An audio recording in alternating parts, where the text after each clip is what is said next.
A good Thursday morning to you on this October 28th. You are dialed in to Real Talk. Coming up in less than 1 minute, one of the most legendary leaders in the history of professional sport, period, Mark Messier. But first, a reminder that this show is proudly presented each and every day by our title sponsors at Bitcoin. Well, if you're paying attention to what Bitcoin's doing right now, I was telling you, somebody reached out to me the other day, said, I think this thing's going to hit 100 grand. I think Bitcoin's going to hit 100 grand. What do you think? I said, well, I never tell you what I think. And more importantly, you should never make your investment decisions based on what I say. But if you have questions, I recommend the integrity-driven team at Bitcoin. Well, I talked to Benny. You can give him a call yourself. No question too stupid. Trust me, I've asked them all. You'll find them right at the top of the sponsors page on our website, ryanjesperson.com. Real Talk starts right now. Here's Ryan Jesperson. You know, we tell you that Real Talk is a show about news, politics, and pop culture, and we're going to cover all three today. In about a half hour from now, Kristin Raworth will join me. She's got lived experience down at the Alberta legislature. We talk about a culture of sexual harassment, and this is rearing its ugly head again by way of a lawsuit launched yesterday. We talked to you about that. Our coverage will continue in about a half hour with Kristin Raworth. Plus, we're going to talk to Ian Austen about an hour from now. Ian is the Canada correspondent for the New York Times, and we want to find out, why does the New York Times, or more importantly, why do subscribers and readers of the New York Times care so much about Alberta's Allan Inquiry?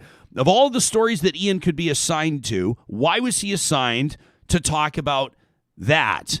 That's coming up a little bit later on in the show. Plus your emails, your insights, and Eat Your Words, presented by our friends at Prairie Catering, a knockout edition. You're not going to want to miss it.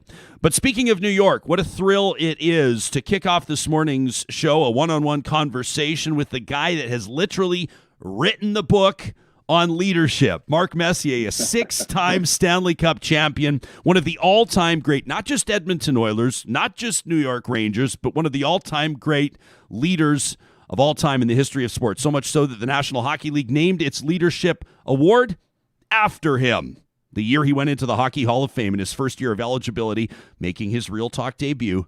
Moose, welcome to the show. Great to be on with you, and thank you for alerting me not to go to you for my Bitcoin advice. Yes, Moose, I do not want to be held responsible for anything on your investment front. You got it. Are you into crypto? Is that kind of a thing? Like with you, a guy like you, obviously, this is a rude question. I can't believe I'm leading off with this. It's not on my list of questions, Mark. But I would imagine through the course of your career, you've had some play money here and there to sprinkle around and experiment with. Does the world of crypto, does that resonate with you?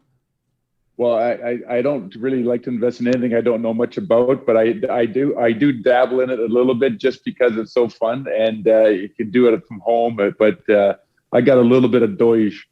Oh yeah, the Dogecoin. How could you not? I mean, everybody was talking about that. You know, I bet you if I try hard enough, I can find some segue into your book here. And I guess that might be somewhere along the lines of how crypto is redefining the way that people think about savings and the way that people think about commerce. And I would imagine that to a certain degree, when you decided to sit down and put this book together, No One Wins Alone, your memoir, there has to have been some element of that. Your insights on the evolution of effective leadership in sport, was that part of what prompted it? I think so. You know, I guess when I first started as a professional, I was just so happy that I actually made the team. Then I figured out once I made the team, how am I going to stick around for a couple of years? And then after you stick around for a couple of years, you start thinking about, wow, I can make a little bit of money at doing this. And then most importantly, after that, it becomes, well, how are we going to figure out a way to win at this level? And so, you know, leadership for me has been something that I was fortunate to grow up with. I saw my dad was an incredible mentor, a leader of young men, and coach junior hockey. I was a stick boy when they won a national championship, and I saw the way he brought the team together. I saw the way that he was able to make the players, help the players believe in themselves. And I really kind of, had that instilled in me. And of course, through my career, it ultimately became a time where I was in a position of leadership. Those kind of lessons that came pouring back into me, it helped me kind of define who I was as a leader and the things I thought were important in leadership.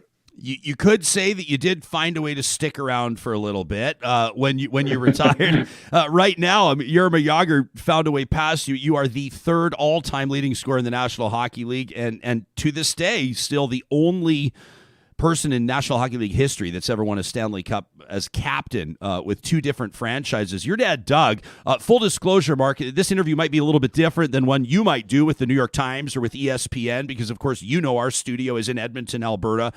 You're an Edmonton guy. You're an Edmonton Metro Region guy, and, of course, a great year with the St. Albert Saints as well. A couple of my buddies, one of them captained the Saints to an AJ title. So it's a small world. Oh, yeah. Everybody talks about Doug. Everybody talks about Doug. The guy was tenacious. I mean, in a sense, he was a legend. I'm here now as a hockey dad with a little 6-year-old guy who lacks focus on the ice, and I'm trying to understand how important is it at age 6 or 7 or 8 to instill these values that they see success, or am I overthinking it? I mean, when you were 7, you were playing with 12-year-olds already. Yeah, I think you're probably overthinking it. I always find it interesting that we, as coaches, expect a 6-year-old to pass the puck when he won't even share his toys at that age. I mean, so there is something to be said about allowing kids to grow up and putting them in situations where they're developmentally ready to handle, which sports kind of does in its own way.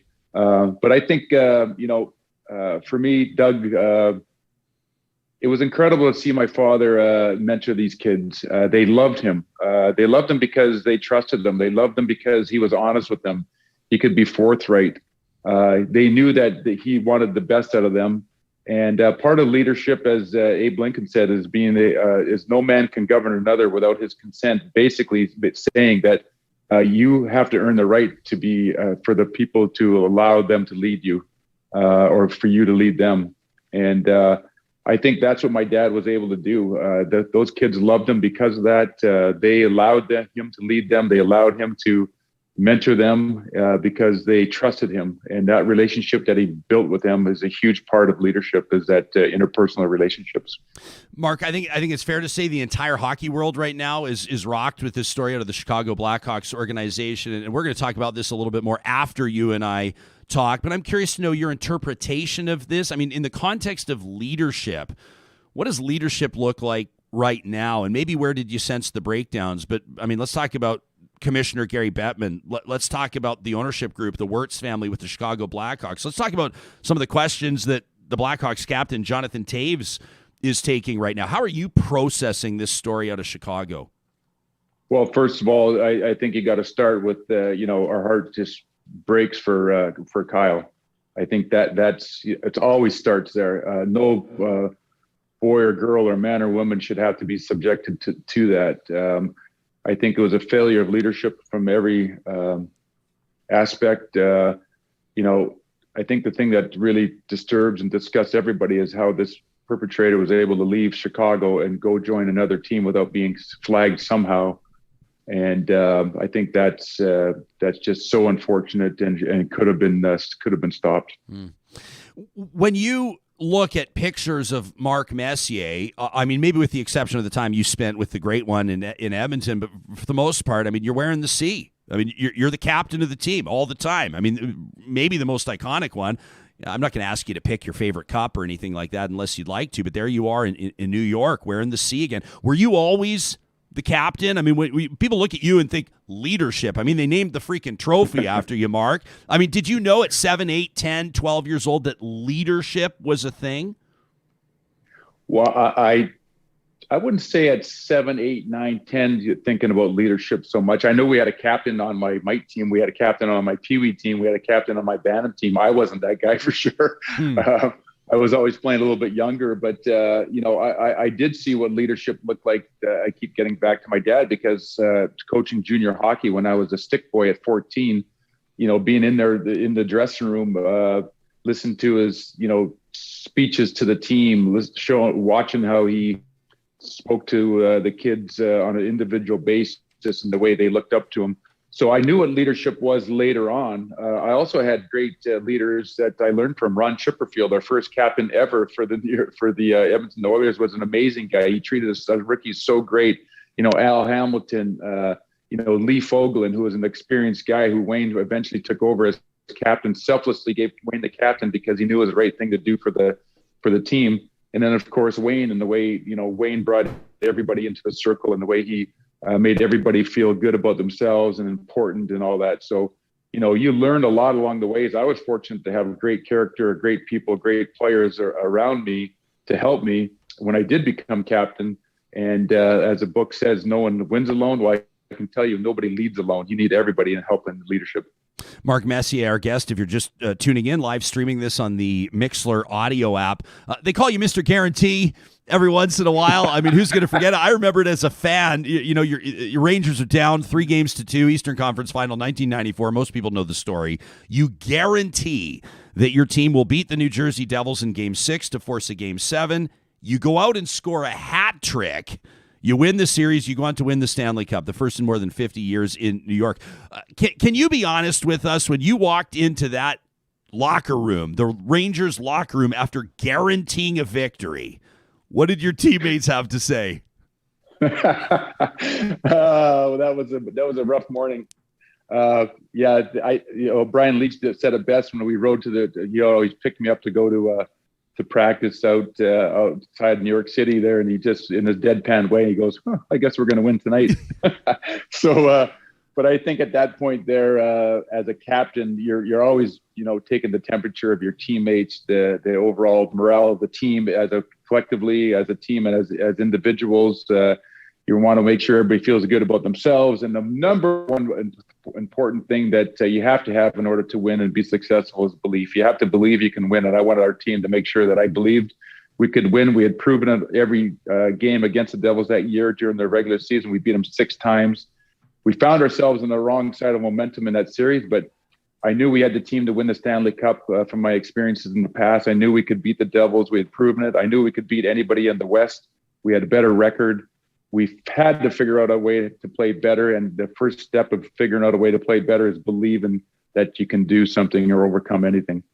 We had a really fascinating roundtable conversation on the show several months ago about psilocybins and some of the mental health exploration, the research that's being done around, so-called magic mushrooms, though I suppose the mental health professionals may not prefer that assessment of it. You write in your book, in a bit of a surprise twist, about a trip to Barbados, another kind of a trip on magic mushrooms, and what it taught you about leadership. Can you take us into that? I know people would love to hear the story, but more than that, when you're looking to better yourself, when you're looking to reach elite levels in anyone's interpretation of that in their own lives, I mean, does that represent maybe a road or a journey that you took which was outside of the normal parameters of what people might define as development? Well, I like to think it was that sophisticated back then, but in reality, I was 19 years old on a trip outside the country, and it sounded like a good idea to do something fun. But what I really took from that is, we spend so much time as athletes training our bodies and, working out and working on our skills and all that. And the most important thing that I learned was, training your mind, believing in yourself, good self-talk. And the experience for me kind of informed me how powerful the mind really is. And if the mind is that powerful, how can I train my mind to do and help me become a better player, a better leader, a better person, more tolerant, more patient, more understanding toward people and people's points of view, which is all important things in a team concept. But more importantly, how was I able to use that experience to train my mind to do and excel in pressure situations and not be overburdened by the pressures and the expectations, and so you can relax, and that is a lifelong journey for all of us. But I guess in a long-winded way, that experience just opened my mind up. I was always interested in Eastern philosophy and different spiritualities when I traveled, the different religions, different ways of life, different ways of thinking. So that kind of came naturally, but I understood the power of the mind through that experience there. And it made me a more curious person first of all.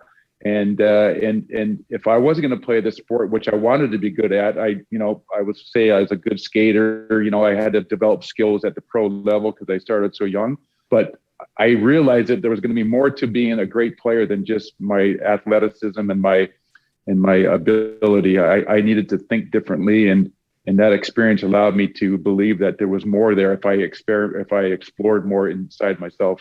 Is that something that you've held with you to this day? I mean, do you sort of remain open to things like psilocybins or Eastern meditation or other things that might not fit into the the textbooks on how athletes need to train? Well, I think we've done a great job of marrying the Western medicine and Eastern medicine now. I think in all sports, you see more acupuncture. You see more meditation. You see more things that, perhaps when I started, wouldn't have been considered something that was beneficial to an athlete. Certainly, I don't condone drugs of any kind, but there are certain things that can help. And as you said, they're starting to see where addictions instead of narcotics can be helped with different types of things. But I was just always a very curious person, and I think that's why travel opened up my mind to so many different cultures and different ideas. And that's why I love the culture, not only because of the excitement of traveling somewhere different and seeing visually something different, but also the education I learned along those trips helped shape me as a person, and I really believe helped me become a better leader. You write in the book about your experiences representing your country internationally as well, and I mean you are among the greats that have achieved incredible things at the highest profile tournaments. I mean, we think of like Bobby Clark and you and Sidney Crosby, and of course all these athletes that have done amazing. It was the whole thing about Canada and the Russians, wasn't it? For I guess maybe 20 years or more than that. And I was listening to a podcast the other day, goaltenders that had trained under Tretiak and describing how unconventional he was and how different he was. How much of leadership to you is being open to different styles and learning from other styles? And do you think that sort of chasm still exists between Canada and Russia's approach to this? I mean, hockey's a much more global game now, isn't it?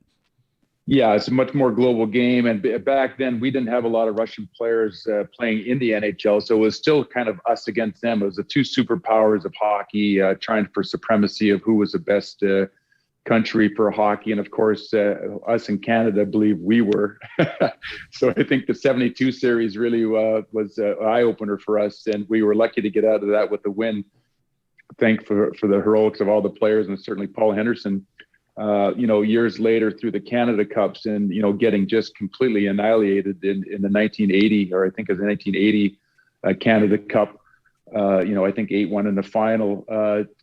And then, fast forward to, the great moments in 87 with, 6-5 games and Mario and Wayne playing together and having that opportunity to play on that stage. Some of that 87, with the Russian Five and, Wayne and Mario and all the great players that we had. I mean, I don't think I've ever played in better hockey than that, more exciting hockey, more important hockey. And, it meant a lot. It meant a lot as players. They say we sail in the wake of those who have gone before us. When you play for Canada, there's a lot at stake, not only from a sporting standpoint, but from a history standpoint, and none of us took that lightly. We did not want to be on the backside of those losses against the Russians. To your point, also, I think we've also learned from each other. So we incorporated a much more East-West game, a much more puck possession game because of how they played. They instilled some of the grit and grind and discipline and hard-nosed hockey that we have in our game, and so now you see it a real blend from both sides. And there's no secrets anymore. Everybody knows each other. But back then, it was kind of like this big curtain, and we're trying to peek inside them. And of course, the great stories about Tarasov, sitting up in the stands, scouting us for years without even people realizing what he was doing. But so it was an amazing time to be a hockey player and to be involved. It was amazing. Incredible. Mark, the book's amazing. Read it cover to cover. No one wins alone. I've got a last-minute question here from Phil, a real quick one. You're talking right now, a big part of our audience. This is the hockey hotbed of Western Canada. I mean, this is, come on now. All right, let's go. This from Phil, who says, I need to hear it from the horse's mouth, or maybe the moose's mouth, let's say. He says, please, I've heard the story, but I need it confirmed. Please ask Mark about the rumor about the Stanley Cup getting dented when they were partying at the Forum Inn. Is there a story there? I heard about that story. I wasn't a part of that I actually visually saw, but I knew that the cup had to go in for some repairs to a local auto body shop to get put back together. And I think the thing that held the cup down to the bottom piece had come loose, and so thankfully we had some really good hockey fans at a nearby auto body shop that helped us tighten that screw up. I think our next interview request, we got to find the auto body technician that repaired the Stanley Cup. This is history. I suspect that it may have been an off-the-record commission, too. If only the Stanley Cup could talk. Hey, Moose. Hey, thanks. Oh, yeah. Thanks for your time with us today. It's great to have you on the show. Congratulations on the new book. We appreciate your time. Great to be on with you guys. Take care. You got it. That's Hockey Hall of Famer, the legendary Mark Messier. 6 Stanley Cups, 5 of them with Edmonton, 1 of them with New York. We had such limited time with. I want to talk to Mark Messier for 4 hours. You suspect that he might say that the first Stanley Cup was the most special. You suspect he might say the Stanley Cup in New York was the most special. You know what I think is a huge one, and this is not anything profound. I think most people would say this, would argue this. Winning a cup after Wayne Gretzky was traded. Winning a cup in 1990 after Wayne Gretzky went to L.A., and that year was a huge year for him. The Hart Memorial Trophy, which is like the most valuable player, brings that 5th cup to Edmonton, does it with, Billy Ranford in net, and the rest of that team, that nucleus still there, minus 99. Must have been a big one. Messier's new book, No One Wins Alone. You can find it anywhere you get great books. Friends, we have been telling you this. We've been giving you the heads up. Today is Miracle Treat Day at the Dairy Queens of Northwest Edmonton and Sherwood Park. Sarah Hoyles, you selected... I got myself a score. How is the score blizzard this morning? Do you even need to ask? No, I don't need to ask. I think I already know the answer. Is it as good? Samuel Brooks, you went with the... Good morning. I went with the mint Oreo. Oh. Good one. You feeling good about your choice? I mean, the mint and chocolate is as we discussed after the show yesterday, it's a bit of a divisive topic, but it has long been a serious love of my life. So, rocking the mint Oreo today. Is mint chocolate really divisive? I don't know. Some people think I don't like it. Really? Really? I also don't like candy canes, so I think those kind of go hand in hand. Okay. So it's more... Is it more of like the foundation, the premise of the mint, period, as opposed to the mint and the chocolate? Like the mint for you is maybe a non-starter. Mint is problematic for me, yes. Okay, but score. No problem. No problem. I too. What did you get? Well, guess what? I stepped outside my wheelhouse because I'm typically... I'm typically a Smarties Blizzard guy, but yesterday when you said score, I went score 2, and it's phenomenal. Because it has that extra little crispiness to it. It's that snap.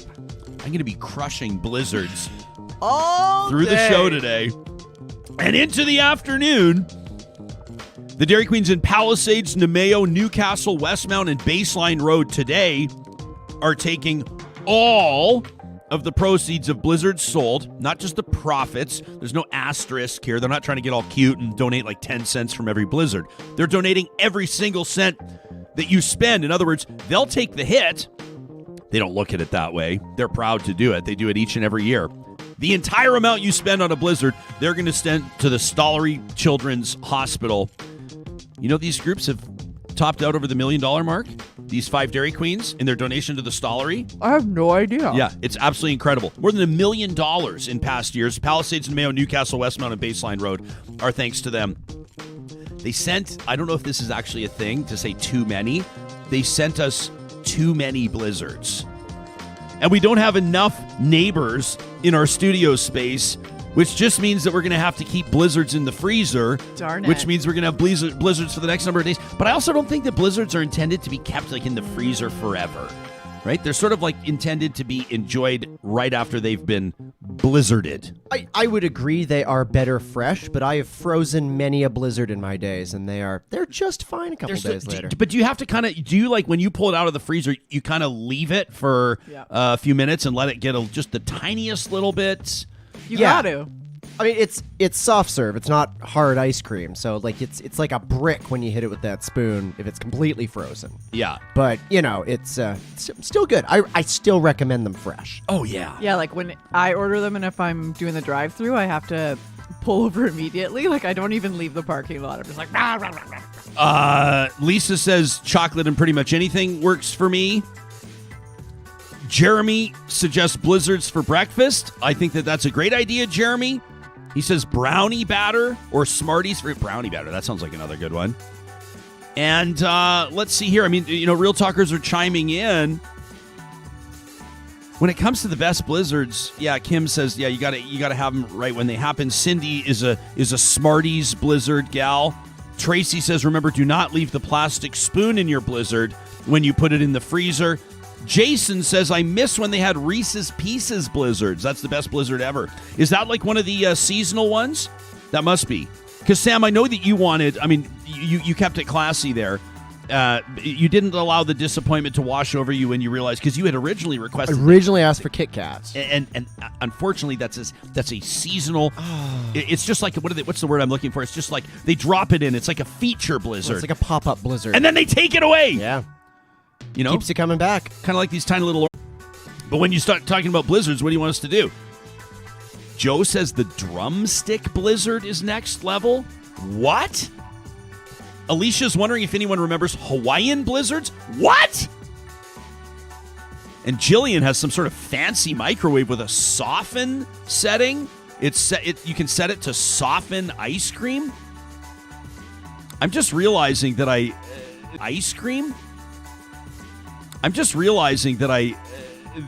my microwave game is...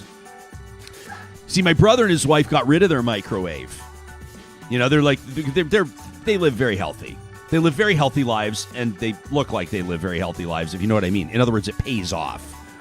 They got rid of their microwave. And Carrie said, what do you think should we get? And I said, don't get any ideas. I'm not quite there yet. I said, like, so what do you do when you're like reheating your food? They're like the oven, or like what? I'm just like, that sounds like a lot of work. I didn't used to have a microwave for that specific reason. I was like, yeah, if I'm going to cook something or heat something up, I can put it on the stove or in the oven.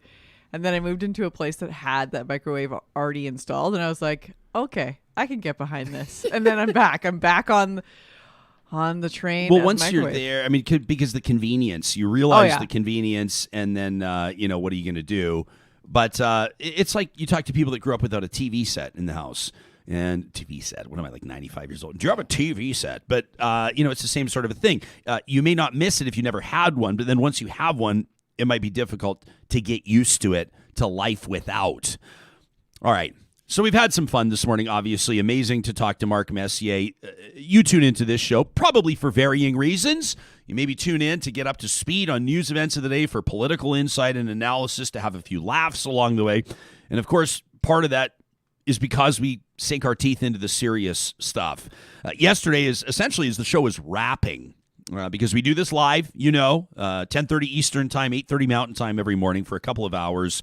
And that means that stories can sometimes break as we're getting set to wish you well for the day. A former Alberta legislature staff member is suing the Premier's office, saying that she suffered from what's described in court filings as a toxic workplace culture.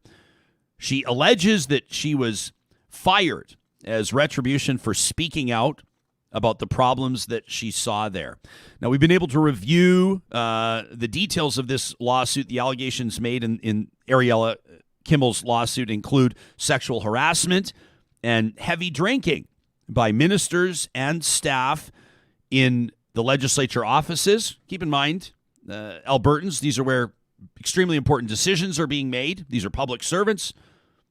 as well as claims that senior staff in the Premier's office fabricated rumors about her that she alleges contributed to her losing her job.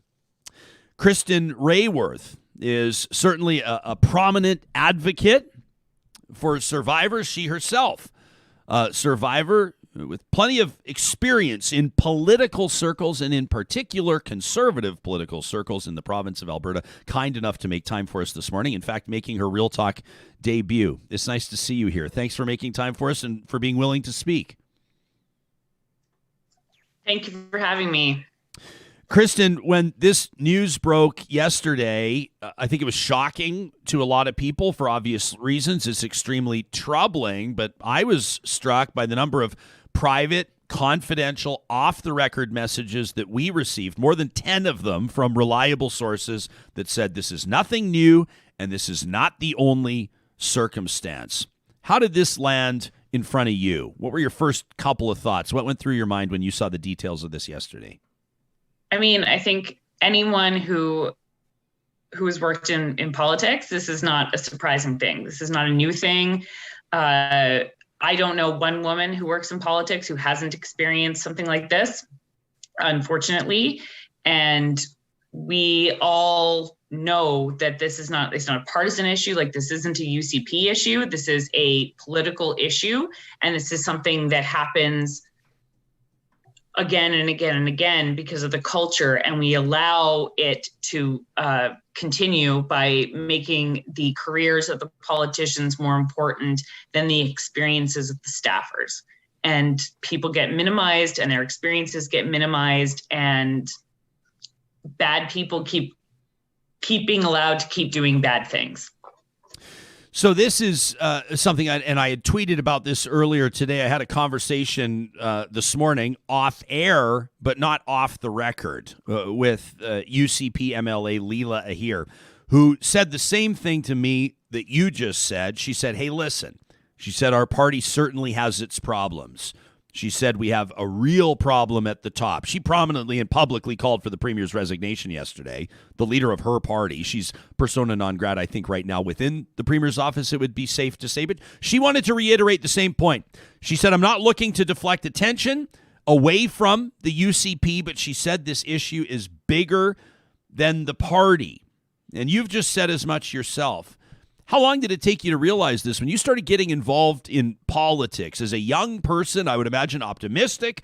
I would imagine ready to bring your talent to the table and do everything you could to impact the world around you, right? That's what draws people, for the most part, into politics. How quickly did this realization wash over you? Immediately. I was 17 at a political event for my deeply beloved Joe Clark, and a man started talking to me, and my grandfather walked over and grabbed me and moved me away. And I immediately realized that there was stuff that he wasn't saying that I didn't really know, but this person was someone that my grandfather knew was problematic. And so he wanted him to be away from me. And that's the first time I knew. And you just know after that it is an environment where not only are you working with people who are usually much more powerful than you, but then alcohol becomes involved, partying becomes involved, all that stuff. It makes it so much more difficult to navigate for women. And when you do speak up, your career is negatively impacted by speaking up.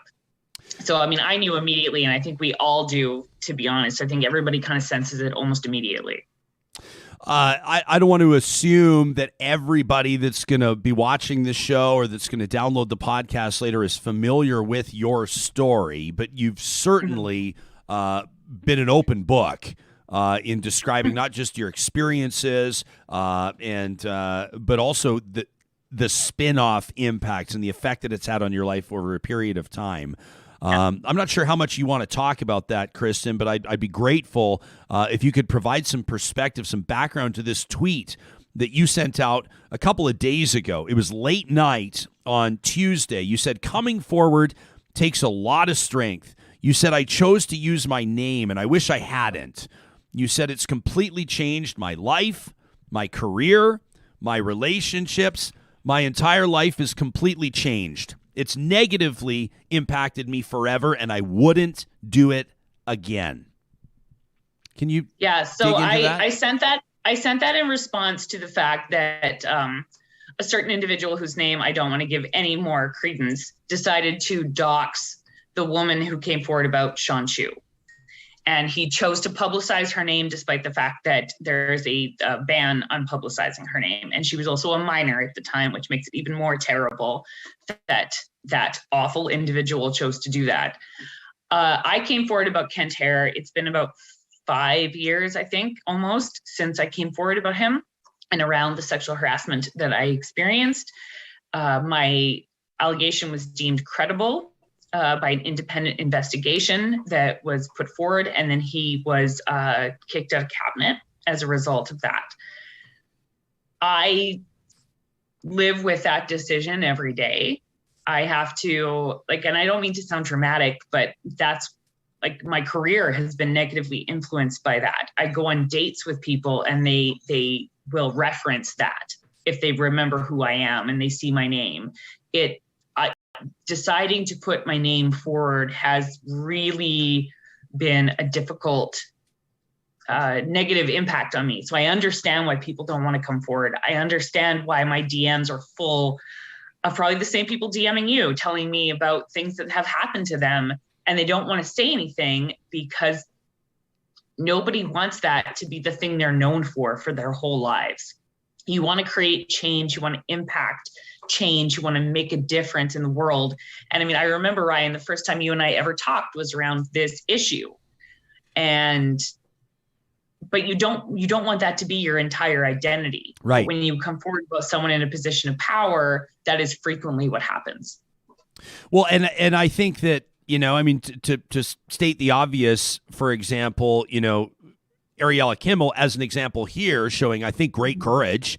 And to be clear and to just say it to our audience, we've obviously offered her an opportunity to speak, and she's declined. She referred us to her lawyer, who Catherine Marshall, which is an interesting. I don't know if you want to get some insight into that one. Her choice of lawyer is a very accomplished lawyer, a very skilled lawyer by all accounts. I've seen some people take issue with even the mention of who Catherine happens to be married to. I think it's irrelevant in the sense of how well she does her job, but I do think it's interesting that she's married to Hamish Marshall, Andrew Scheer's campaign manager in 2019 and a co-founder of Rebel Media. I mean, the circles here of interaction are very significant with regards to Catherine Marshall filing suit against the Premier's office.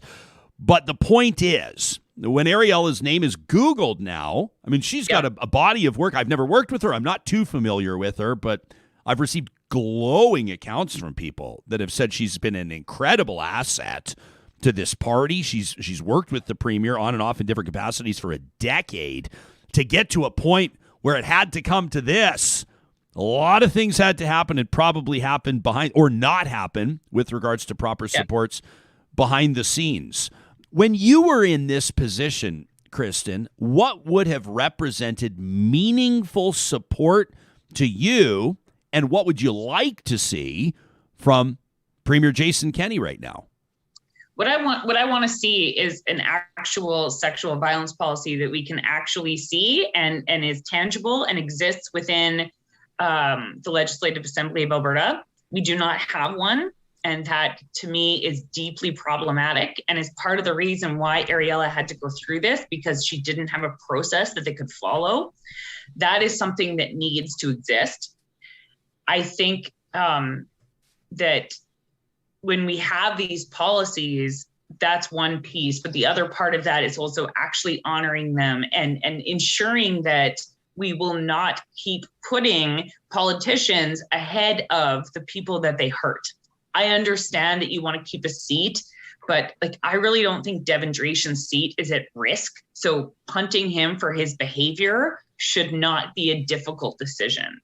But we continually do those things because politicians seem to matter more in a political environment than the people that they hurt. I want to check in on our live chat right now, just obviously to provide a voice to our audience that joins us every morning. Jill says, "Who's shocked?" Jill says, "I'm not shocked." A party that appears to go out of its way to punish women with policy can't possibly have a workplace where women are respected. Do you think that's a fair assessment? Like, first of all, let me ask you this. Before I ask you that, I want to have this preamble to a question to say, as a conservative, Kristin, would you already be pushing back on that, or is that a fair description?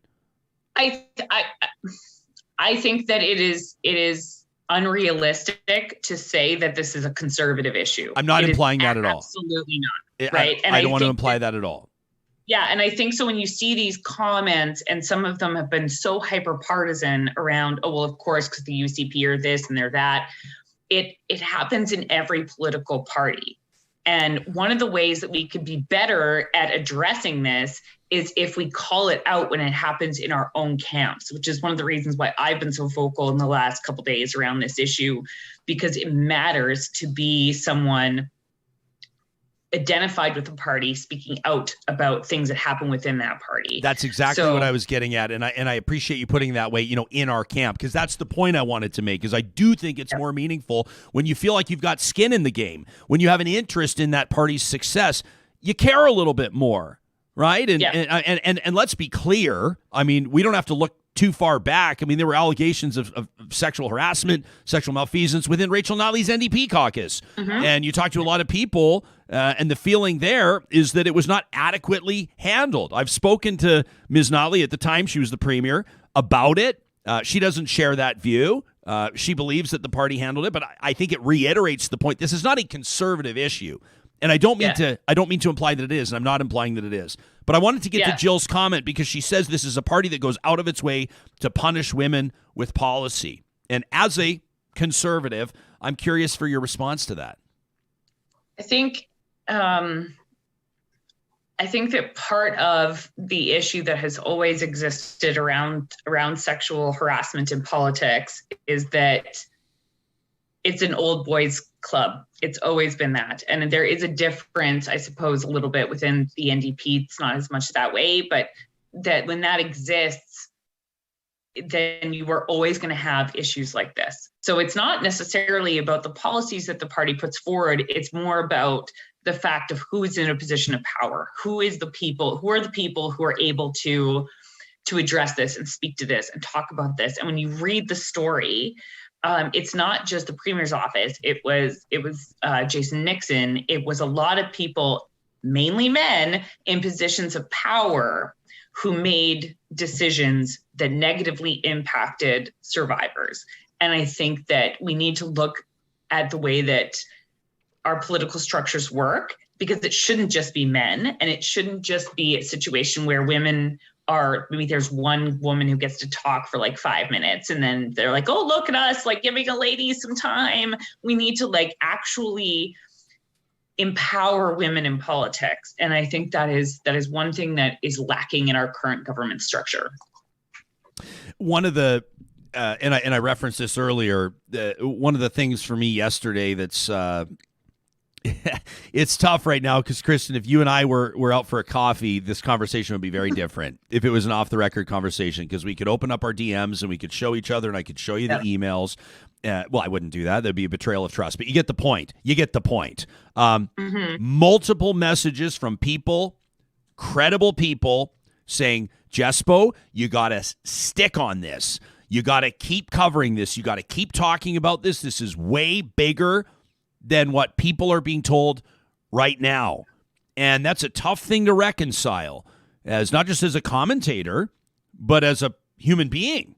And quite frankly, as an Albertan who expects or demands good governance, right? And I think that the average person that's going to hear this, and who knows where this story is going to go, unfortunately, for the most part, it relies on the courage of people like you or Ariella putting their necks out there and stepping forward. The onus, unfortunately, is on the people that have already been forced to endure a whole bunch.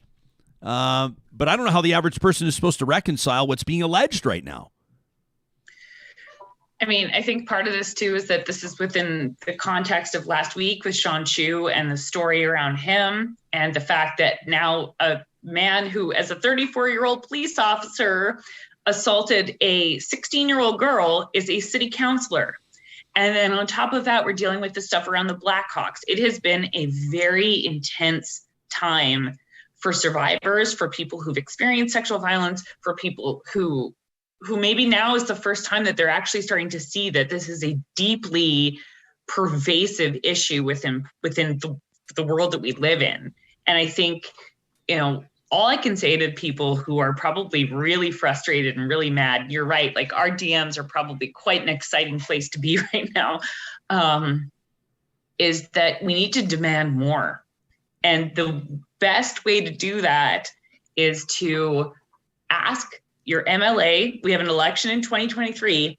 Ask your MLA or the person who is running in your riding every time that they come to your door what they are going to do about this issue, what they are going to do about sexual violence, what they are going to do to address this, how they are going to work to address this. That is the most that I think anyone can do, is ask for that, demand change and demand actual concrete things that are being done to address this issue.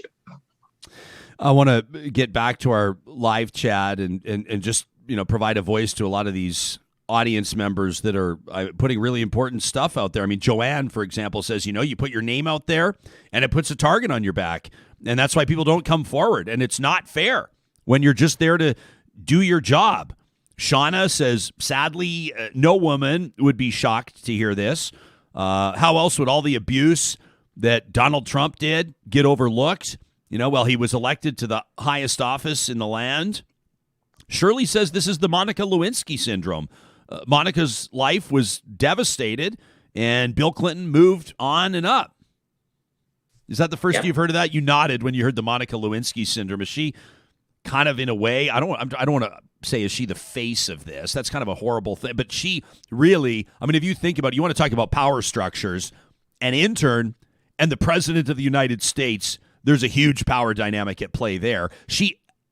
As a young woman, she's a remarkable. By the way, Monica Lewinsky, present day, we've interviewed. We of course we have. Hoyles is like, yeah, don't worry, we've requested Lewinsky. But she was put in a position in her early 20s that I don't think anybody. You're talking hundreds of millions of people. You are a punchline on Saturday Night Live. You're a punchline on Conan. You're a punchline on Letterman and Leno. You're a punchline. You're a joke. Everybody jokes about the dress. Not everybody, but you get the point. I don't know, quite frankly, and maybe this is an irresponsible or callous thing to say. I don't know how she made it through. Well, I think we're also kind of in this weird cultural time where we're starting to realize how shitty we were to women in the 90s. Like, not just Monica Lewinsky, but you look at the things around Britney Spears and, even Paris Hilton, like the way that, like Lindsay Lohan, the way that we spoke about women and the way we spoke about women's trauma was really terrible. And the fact that a lot of liberals and a lot of people who are sort of like on the Democratic spectrum still celebrate Bill Clinton. Like, if you are celebrating Bill Clinton and shitting on Donald Trump, sorry, I don't know if I'm allowed to say that word. You can say whatever you want, Raworth. But Bill Clinton is a terrible human being. He's just a terrible, terrible human being. And I don't care that he's a Democrat and might share your values. He's still a bad person. And what he did and the way he treated her is wrong.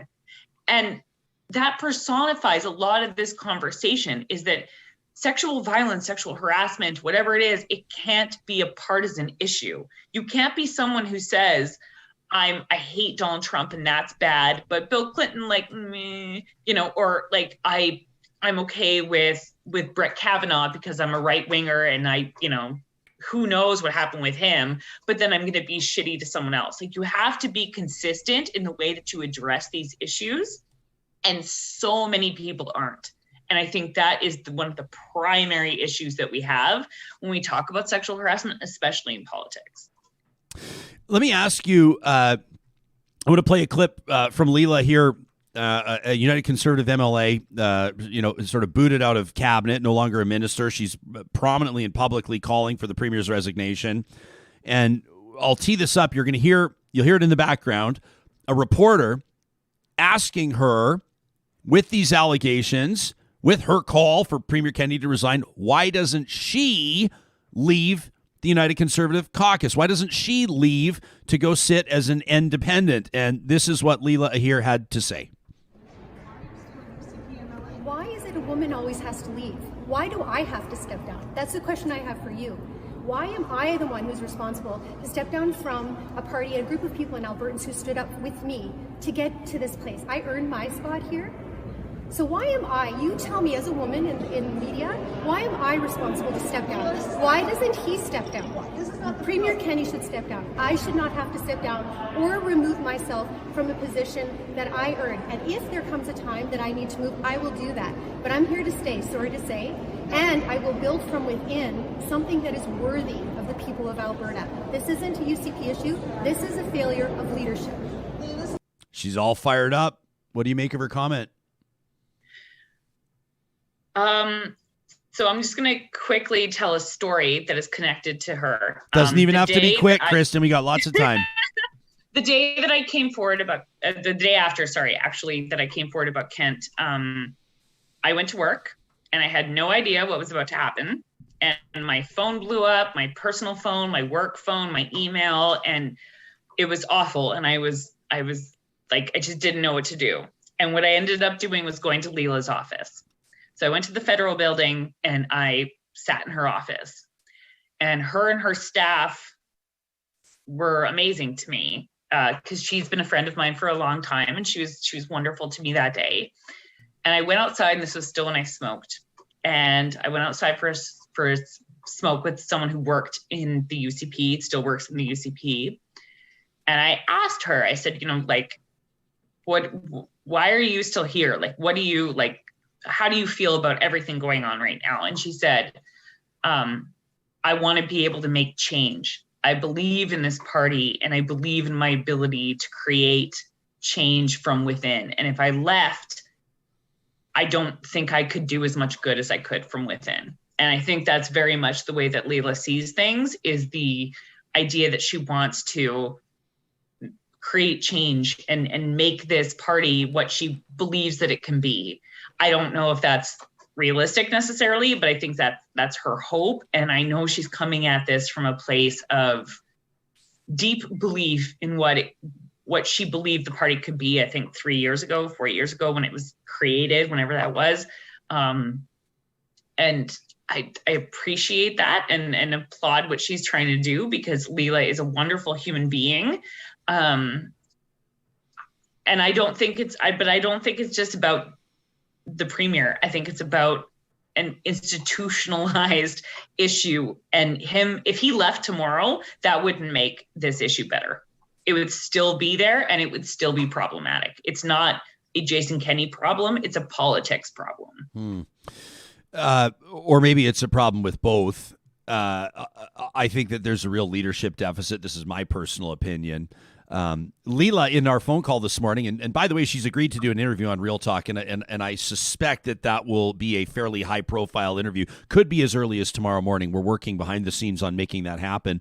But I did talk to her for about 20 minutes on the phone today.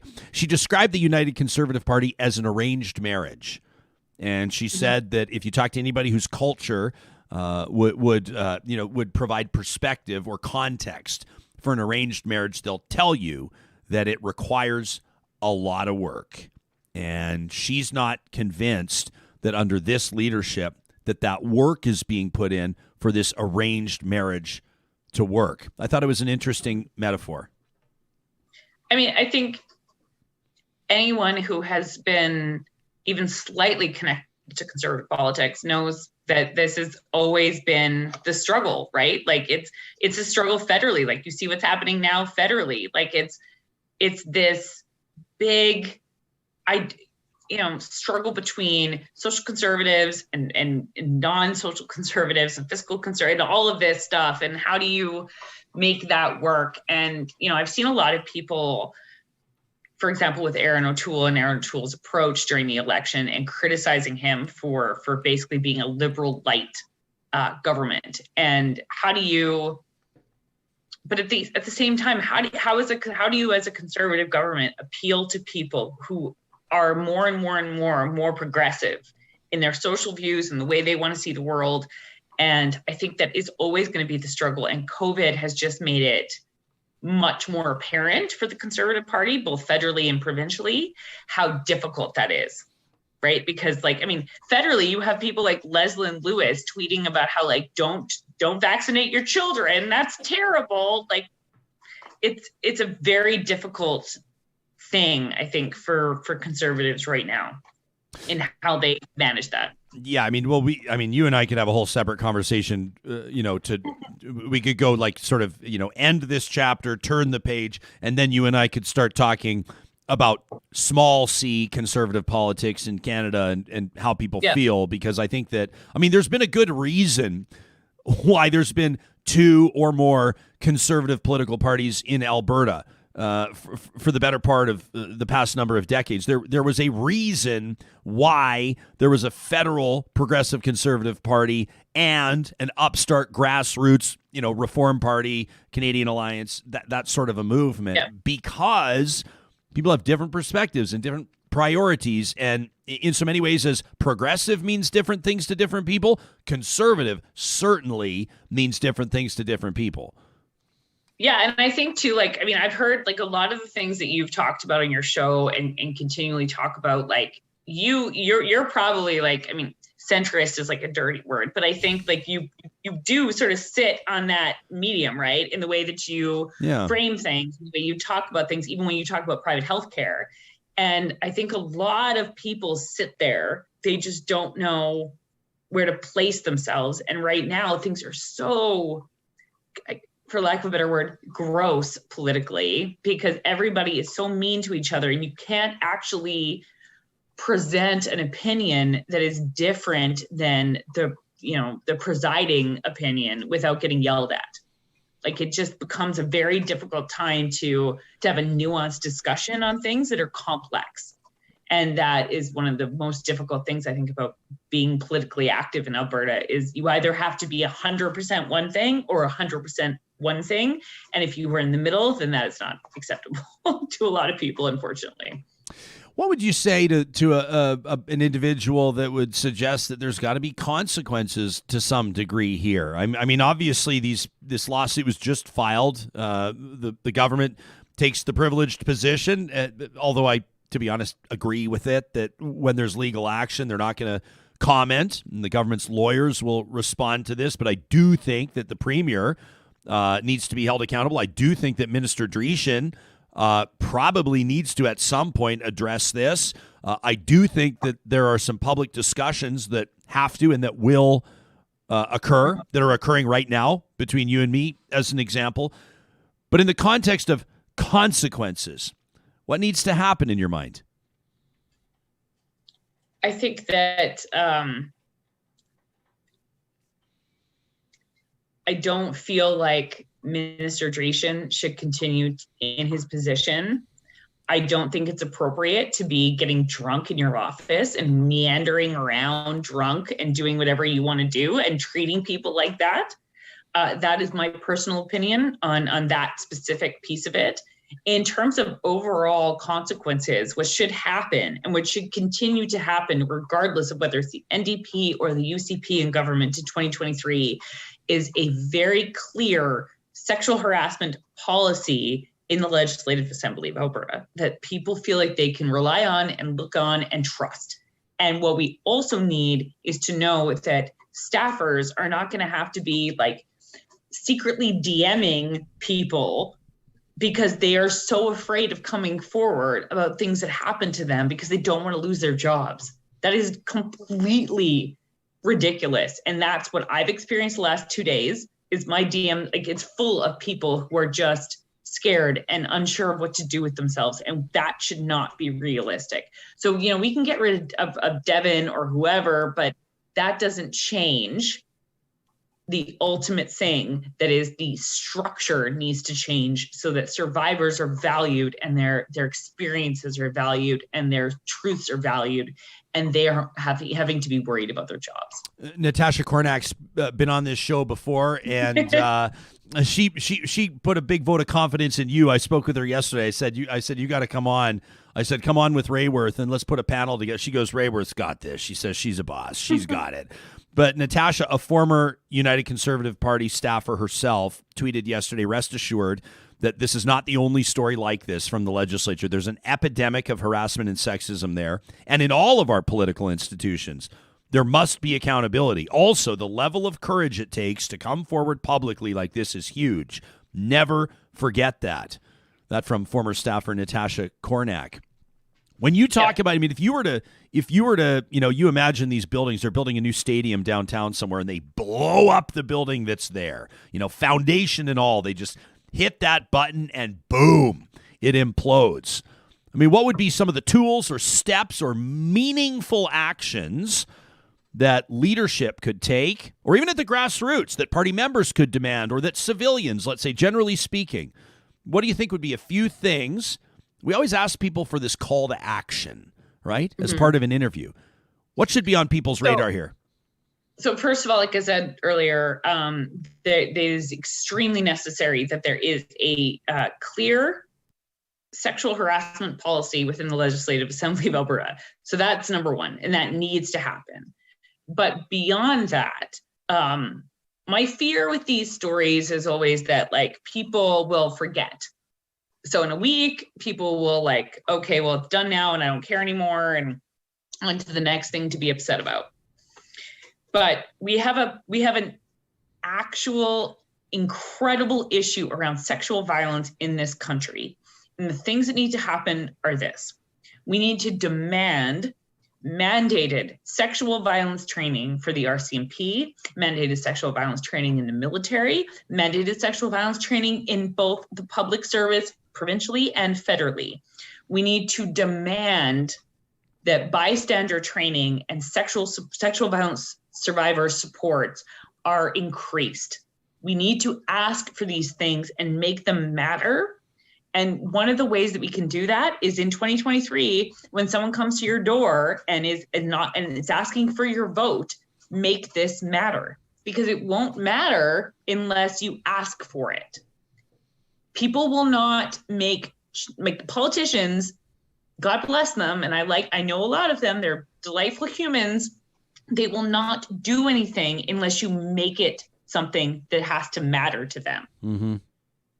And unless you ask for it. And so these are the things that you need to be asking for. And also I realize I look very dark. There we go. That's better. That's okay. Most people hear this on the podcast, but you do have some fairly dramatic lighting right now, but that's okay. I do, right? It's fitting, I suppose, for the topic. But yeah. Can I say also something we've barely talked about? You did touch on it, but the allegations around the use of alcohol I don't know if we're going to start ranking what's most troubling here. I think people being subjected to sexual harassment, sexual assault, sexual violence, whatever the case may be on a case-per-case basis is obviously horrific.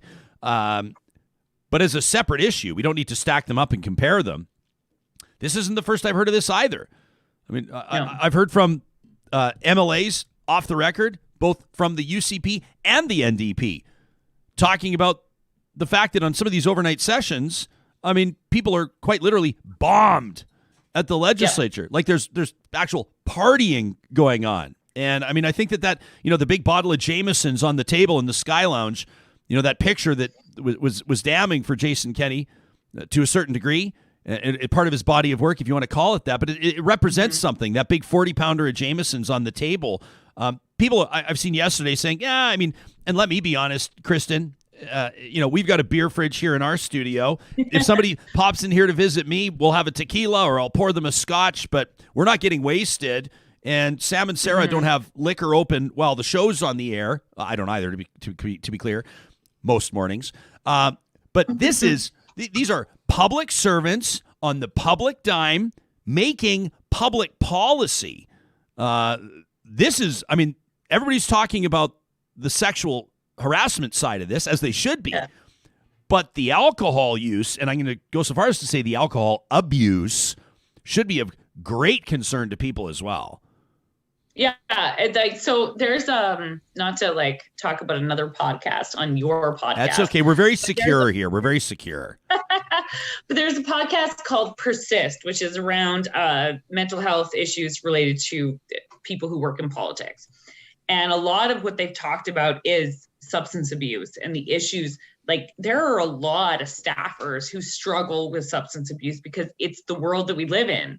I mean, I think it's probably been a bit different in the last 2 years, but pre-COVID, every party that you went to, it was like all the booze was free, everything was free. It was completely like, do whatever you want.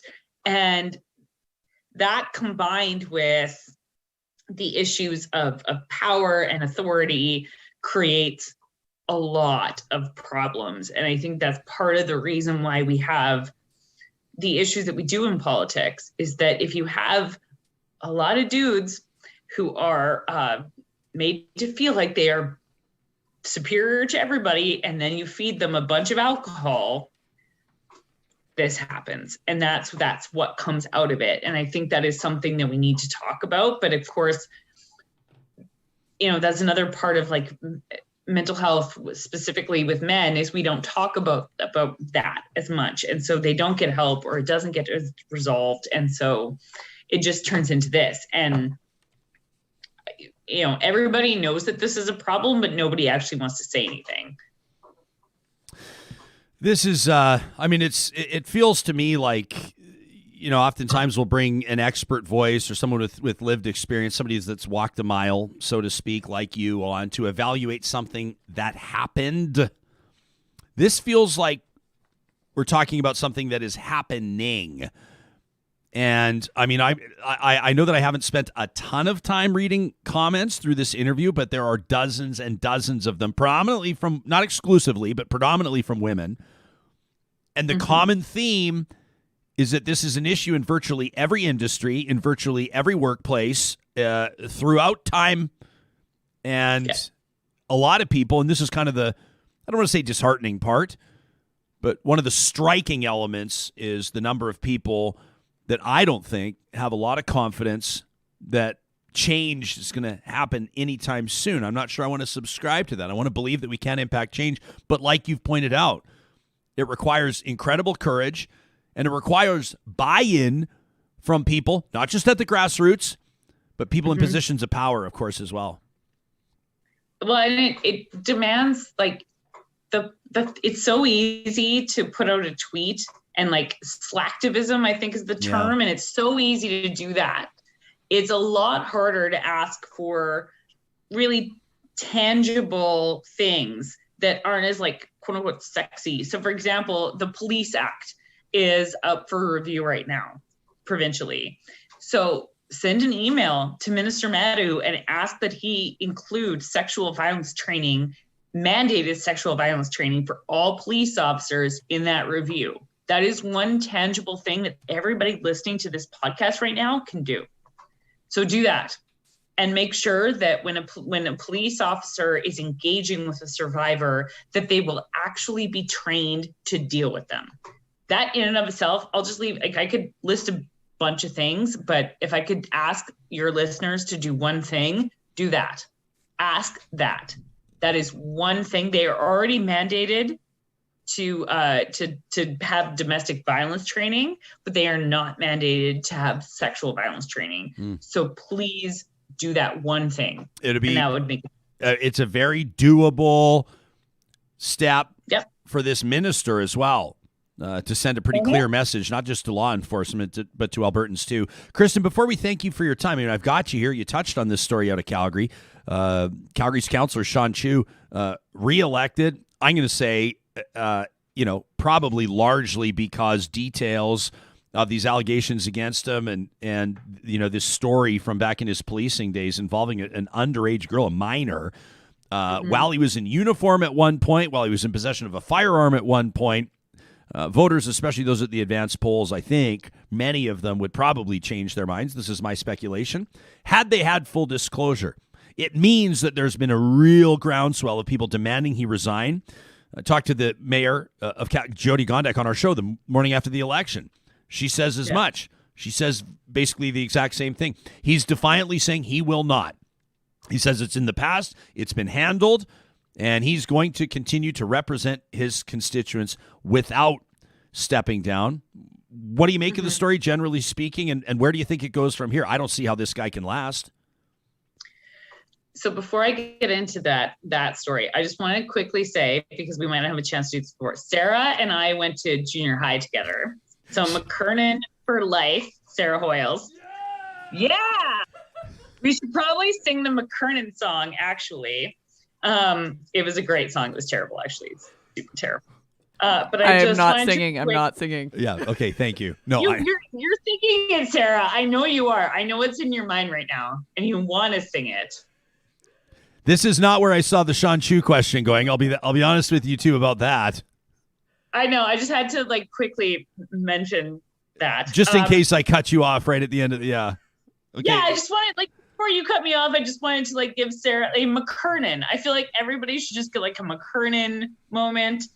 What was the deal about McKernan? If I can say, we'll get serious again in a second, but I didn't grow up in Edmonton. I moved here as an adult, so I don't know. Every school kind of has its reputation. It was the preps at that school, or the jocks, or the skids. What was McKernan? Clearly, obviously, the best people went to McKernan. Okay, obviously, doesn't it speak for itself? So McKernan does not suffer with issues around confidence. That's been made very clear. And then we went to high school together, and our high school was the non-smart high school. Where did you go to high school? So we went to Strathcona, and that was the jockey school. But then there was Old Scona, which is where the smart people went. Yeah, Old Scona is where all the now CEOs went. Except Strathcona's where Don Iveson went, so we had him. You get to claim the former mayor. Okay. Yeah, we do. We did one thing. And I guess Sarah. So we have Sarah and Don Iveson. And you come off it. Okay. All right. So back to the more serious non-McKernan. Can I just say, you know what I love? And I've loved this about our team members here. I've loved this about you, Raworth, for a long time, and a lot of people that I call friends and this audience as well, is that we can actually swerve around between silly and serious. It's real. This is how people really talk. You can joke around because the subject matter is really heavy sometimes, and we can take the piss out of something and then get right back into it. Not everybody can do that, and not every show is like that. Certainly not every news or public affairs program is like that, and I actually really value it. And it doesn't mean, I want to spell it out, that we're taking any of these very serious scenarios any less seriously than they deserve to be taken. But I think every once in a while it's nice to just have a little moment to just reset a little bit before we get into another really shitty story. Sean Chu. So I mean, I don't know how much the provincial government can actually do to remove him at this point. I think that they've looked and really at the end of the day, I would love for him to be gone, to be clear, but I also think that we don't exactly want to give our provincial government a heck of a lot of authority to just remove whoever they don't like. Agreed. Or whoever doesn't work for them, right? So I think that's something that we need to be considerate of. I think that the energy that has been brought up by so many Calgarians and Albertans across the province around this issue, I really hope that doesn't die, because he probably will be a city councillor for the next 4 years. But please put that energy into actually creating institutional change as opposed to just being mad about this one person. I think that is the biggest thing that I can say about that issue, because unfortunately, I don't think he's going anywhere. It's, I mean, you might be right. And I guess I just, I don't know why I'm feeling like I need to qualify the statement, but let me qualify it. I don't ever advocate for harassment, but I think this guy needs to be absolutely badgered every single time he shows up for anything. I think that if he shows up at a ribbon cutting, I think if he shows up at a grand opening, I think if he shows up at a fundraiser, a banquet, a sports game, a community barbecue, I think the guy needs to be booed and heckled. I don't think anyone should touch him or do anything stupid, but I believe that this guy needs to hear about it. I believe that he needs to be made to feel unwelcome every single place he goes. Yeah, but the other thing is that, like, I would love to see this energy continued, but I don't know if it will be. Like, we have this rally and all this stuff, and, like, we're talking about how bad this is. Well, then, like, do stuff. Like, make your voices heard on issues that are actually going to tangibly change this issue. Because Sean Chu could be gone tomorrow. It doesn't change the experiences of sexual violence survivors who come forward to the CPS. Because imagine that you've been sexually assaulted and that you want to come forward to the Calgary Police Service after knowing the way that they unbelievable to me. We just got a tiny little interruption in your connection, but I've got to let you get to work anyway. I know you've got a big day ahead. We kept you way longer than we said we would, but this is what happens when you and I start talking, Raworth. We start solving all the world's problems. In all seriousness, you're one of the OGs when it comes to people, in particular women, who have been willing to put their name out there. Like you said, you've had mixed feelings about it since, but you did. And since then, you've been providing valuable commentary and also, I know, behind the scenes, because people have told me this, support to other survivors. And I really appreciate your candor on the show today. Thanks for doing it. Thank you for having me. That's Kristin Raworth. Give her a follow on Twitter if you don't follow her already. I appreciate everybody that's left comments on here. I mean, if you're listening to this on the podcast, every once in a while, you should do is pop back onto YouTube, or maybe even get ahead of it and watch on YouTube, because you get the comments there and you can see where the audience is at. It doesn't always represent the bigger audience. It's our real talkers that gather in that live chat every day. It's this like I don't know how you describe it. It's this little community. It's its own entity. It's wild. They formed their own book club. We have nothing to do with it. There's a Real Talk book club that we literally have nothing to do with. Did you even know that, Hoyles? There's a Real Talk book club. And they were like, Jespo, do you want to be involved? And I was like, I don't have time. And they were like, great, we're going to do it anyway. I said, fill your boots. And they've been reading books. I don't even know the books they're reading, right? But they've read books that have been featured on the show. Yeah. I mean, it's amazing. This is bigger than just some podcast. That stuff just blows our mind, and we're so appreciative of how engaged this audience is. Before we talk to Ian Austen, Ian's the Canada correspondent for the New York Times, I want to remind you that the team at Jet Set Parking is very well aware that it's come time for a lot of you. You've got your vaccines, you've done everything you had to do, including making a lot of sacrifices over the last year and a half, and you're ready to spread your wings, so to speak. Why not take a look at nonstop service this winter from Edmonton direct to beautiful San Diego? And while you're flying out of the Edmonton International Airport, maybe that direct flight this winter to San Diego, why not park your money in the bank and park your car at JetSet? If you go to jetsetparking.com right now, you can reserve your parking for any travel before New Year's Eve 2022. In other words, 14 months or so from now. And if you use the promo code REALTALK, either with a space or without, they're going to let you park there for $8 a day. $8 a day with the promo code REALTALK at jetsetparking.com. They're locally owned, and I guarantee you'll love them. Our friends at Eden Landscaping want you to keep in mind that, even though the leaves are falling and the temperatures are dropping and soon we will have that magical winter vibe, it doesn't mean that all landscape construction has to stop. Why not get your spring started off on the right foot with an overwinter project? Maybe one of those gazebos, maybe a cover over your outdoor cooking station so you can barbecue in the middle of January. Nothing better than that. Of course, their team has experience in bringing outdoor spaces to life. They've been earning the return business and the referrals of their partners for more than 20 years. You can find Mike and his team at Eden Landscaping online at landscapeedmonton.ca. And I've always encouraged you to follow our partners on social media. That includes the team at Kubi Energy. I've been paying attention to their Instagram lately because it seems to me they're spending a lot of time in the country. Check this out. Another post from the team at Kubi Energy on Instagram. Another amazing farm install. They say, thank you, Canadian farmers, for putting your trust in us with your solar installations. More and more ag producers, industrial and commercial partners, and of course, residential clients are reaching out to Kubi Energy for solar solutions. You can get your free quote today by visiting kubienergy.ca.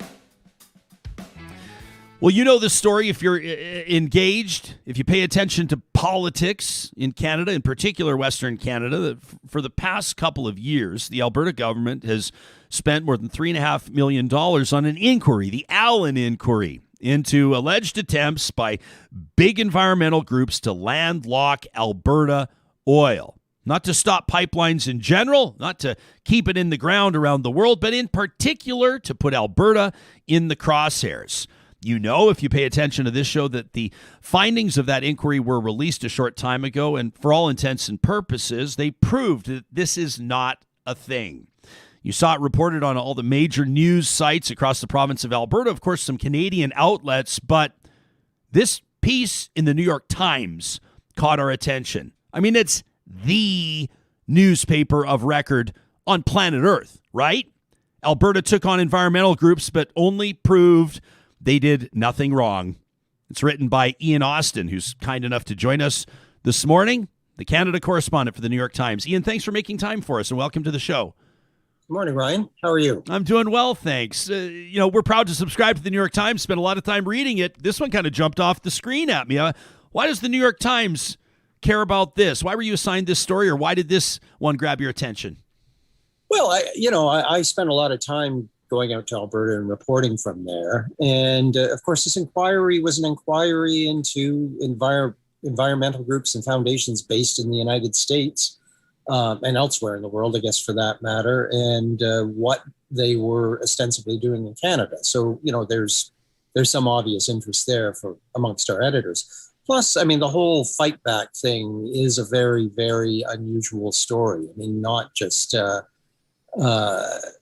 this inquiry, but the Canadian Energy Centre, all the other things Premier Kenney has introduced. You described him as conspicuously absent when Alberta released its report into foreign influence and environmental groups. How significant is that, do you think? I was a little surprised myself to see that he didn't at least step up to the podium and talk about it himself. He's the one that made all the promises that he'd do it in the first place. Well, I mean, I don't need to tell people in Alberta that during the last provincial election, the whole fight back strategy, including his theories about what he viewed as pernicious influence of foreign environmentalists, was a huge thing. When I was at many of his campaign rallies, and when he wasn't denouncing Prime Minister Justin Trudeau, he was denouncing foreign environmentalists. For him to not show up, when the report finally comes out, that says a lot. Yeah. And I mean, it really does say a lot. And it's the type of thing where I think that the government, I don't think that the timing of when it's released was insignificant either, right? I mean, you let the federal election happen while the government has the report. They had it back in July. You let the municipal elections happen. I'm not sure the government would have preferred the results of those municipal elections. Some of their candidates that didn't have official endorsements but implied endorsements were unsuccessful. But this report released after all of that. Do I sound like I got a tinfoil hat on, or did you find significance in the timing of the release? Well, I mean, the clock was running out, right? They had to release it by Sunday of this week. So, it kind of just slipped out at the last minute. You have an interesting job, Ian, in that, I mean, the job title, Canada correspondent. It would imply that you're essentially charged with keeping an eye on a nation of almost 40 million people and determining which stories are most significant or most important or of most perhaps influence with regards to literally a global readership base. What sort of a message does this story, do you think? Let's start with the rest of Canada. What message does this send to the rest of Canadians? How do you perceive people outside of Alberta to be understanding what's going on here with this report and everything associated with it? Well, I mean, of course, I haven't reported on global reaction. I think, the profile of everything related to fight back strategy, the energy center, this war room, everything, it's pretty low globally. I mean, I think most people outside of Alberta, even in other parts of Canada, aren't fully, aren't all that aware of it. It's just the whole fight back thing seems mostly directed at an Alberta audience. Ian, I wanted to play a clip.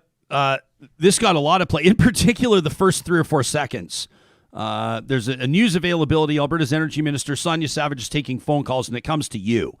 And our podcast listeners will hear this sort of utterance from her. She seemed to be quite pleased that the New York Times was interested in this story. I'm not sure she was pleased with your question after the fact, but I want to roll it, let our audience have a chance to hear it if they haven't already, and then we'll get your response. This was just a few days ago. Thank you, Ian Austen, New York Times. Go ahead.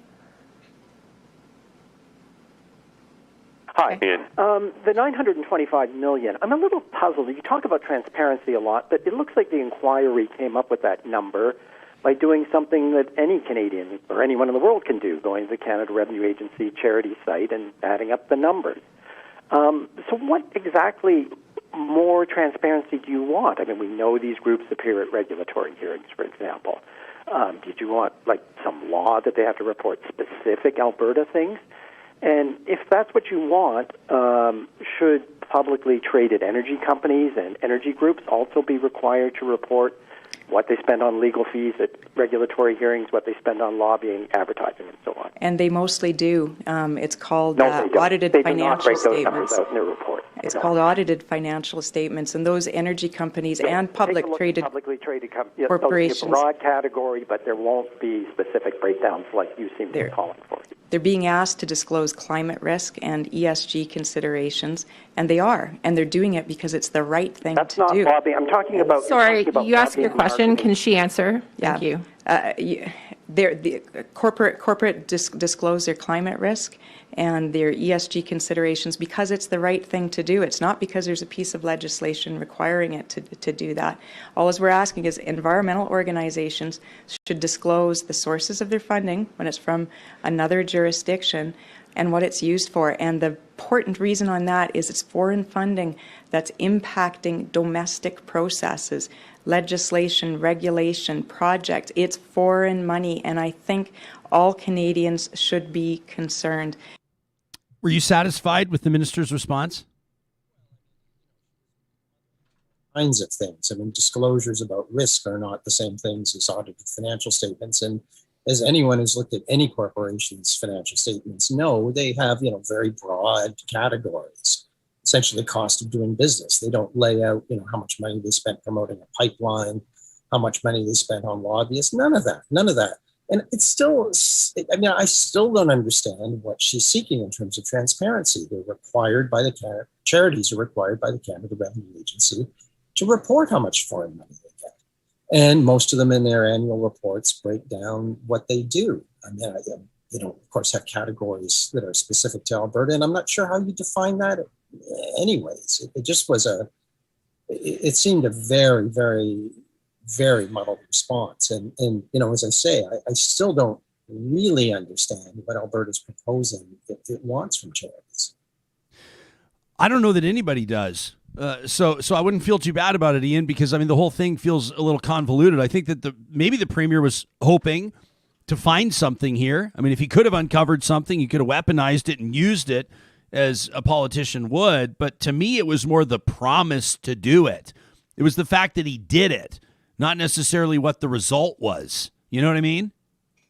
Well, and the result was quite dramatic in its almost pathetic nature, right? They found that the total revenues of what they deemed to be environmental charities were about $8 billion, but over 16 years. It's the reverse of what governments usually do, where they project 10 years into the future. These guys had to go back 16 years to come up with a big number. And then when you weed everything out, like Ducks Unlimited and so on, they came down with 37 million to 58 million over 16 years. It's nothing. It was slightly more each year than what the inquiry costs for all environmental groups. If that's influencing direction, it's powerful money. You've been covering Canada for about 10 years, right? For the New York Times? Yeah, I'm actually longer than that. Anyways, 14 years. 14 years. Well, there you go. Yeah. You've seen Alberta governments come and go. You've seen some drama. You saw the end of a political dynasty in 2015. You saw of 4 years of an NDP government. You saw the reuniting, so to speak, of Conservatives and Jason Kenney coming back from Ottawa like Jim Prentice tried to do. I mean, you've seen a lot. How would you characterize Alberta today in the context of politics, in the context of political climate, as opposed to what you've seen through those past 14 years? I mean, you've seen, if my math is correct on the fly, you've seen like 6 or 7 premiers. Yeah. It's not my place to judge any premier's performance, but I mean, I think we have to bear in mind that floating above all of this is the pandemic, right? Particularly in that province. And I mean, if anything the world and the rest of Canada are paying attention to in Alberta right now, it's the situation there with the pandemic, as well as in Saskatchewan. Alberta and Saskatchewan have become North American outliers. Ian, we're so grateful for your time. Thanks for joining us here on the show, and keep up the great work with the New York Times. We're proud subscribers. We'll continue to read what you're putting out. Well, thank you for subscribing. You got it. That's Ian Austen, Canada correspondent for the New York Times. He goes, well, it's not up to me to assess the performance of any premier. I'm going, no, that's fine. Go ahead. I'd love to hear it. It's kind of tough because it felt like there are premiers that are like, high profile, kind of picking fights with Ottawa and throwing these hand grenades, and then there's premiers that are a little bit more, I think of like Ed Stelmach or like Dave Hancock for a short period of time, or even for that matter. I mean, Alison Redford and Christy Clark kind of had some interesting battles. BC and Alberta butted heads for a while. Really interesting dynamics behind the scenes there on those two provinces trying to collaborate on things like pipeline access, et cetera. But it feels a little bit different, to say the least. That is the biggest understatement of the past 6 months on this show. I kind of find it refreshing in a way.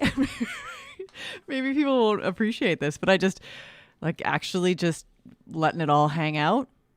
And you're seeing it. You're seeing, instead of people pretending or trying to, massage or spin things, just being like, yeah, we don't give a shit. And who are you talking about, though? Are you talking about the premier, or are you talking about critics of the premier? I'm talking about the approach to politics, the current premier, and his approach to being like, I don't give a damn. You like it? Well, it's at least honest, like in a dishonest way. So he's an honest liar? Is that what you're saying? I guess. Yeah. I mean, my blue sky in it here. My preference would be somebody that is, works with integrity and is honest, but we're not there. So at least getting caught in your lies is better than being really an effective liar. So I'm glad he's a bad liar. Wow. I'm going to have to unpack that. I'm going to go back and listen to that for this is 10 times. This is me just like, I think that. I don't know. I mean, I don't know. Do you? Sam's just. I don't want to interrupt anybody's blizzard time here, by the way. It is Miracle Treat Day. Sam and Sarah and I both have blizzards that are rapidly. Or are you done yours? I crushed mine. I crushed mine too. See, I've been talking too much. Could you tell right at the end? Sarah and I don't have to Did you conduct guys interviews. notice right at the end, because Ian's last question ended? I did. You notice that I had a mouthful of Square Blizzard and I had to kind of act like I didn't there? First of all, well, do you mind if can we unpack what you just said? Because I'm not putting the crosshairs on you. I just think it's a fascinating.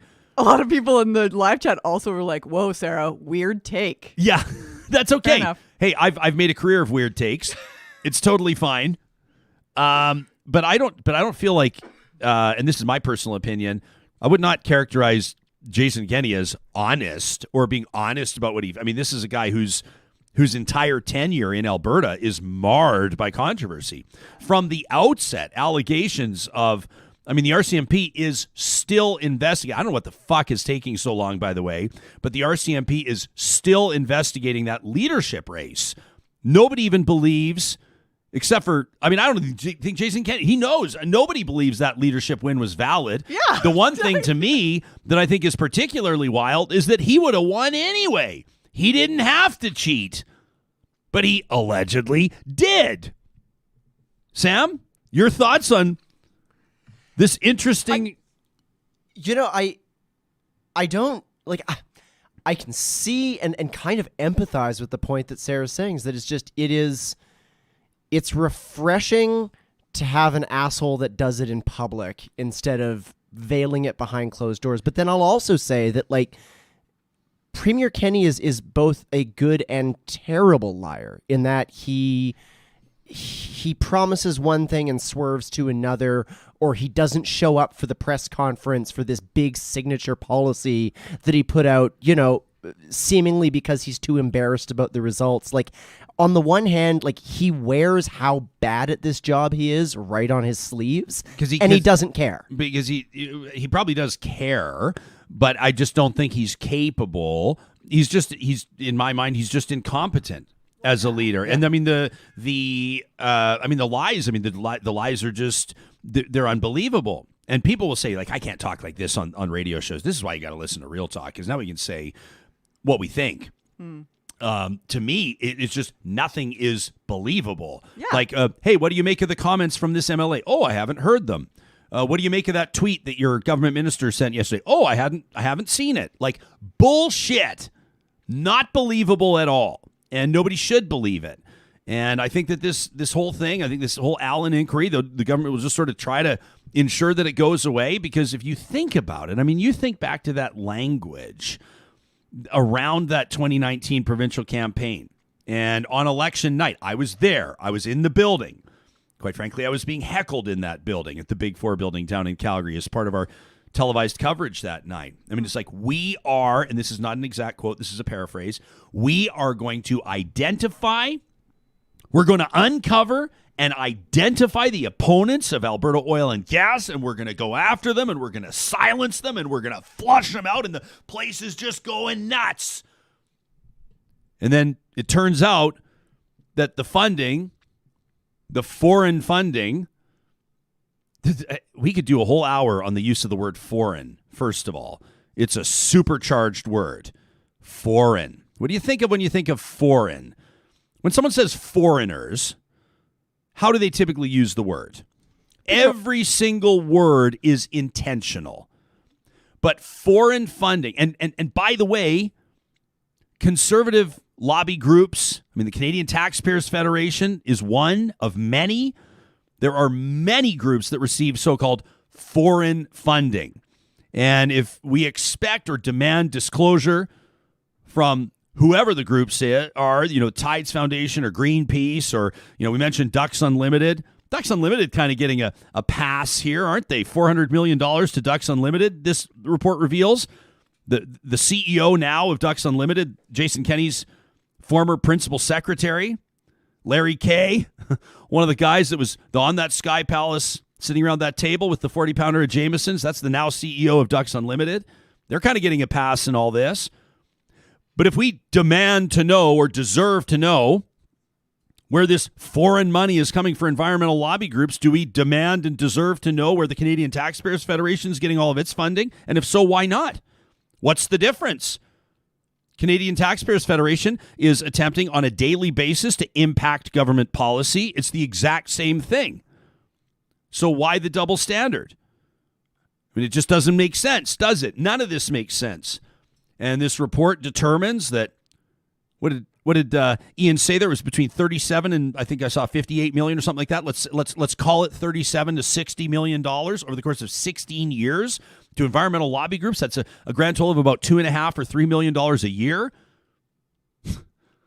Like, some people lose, that falls out of some people's pockets as they're driving around in their Maseratis.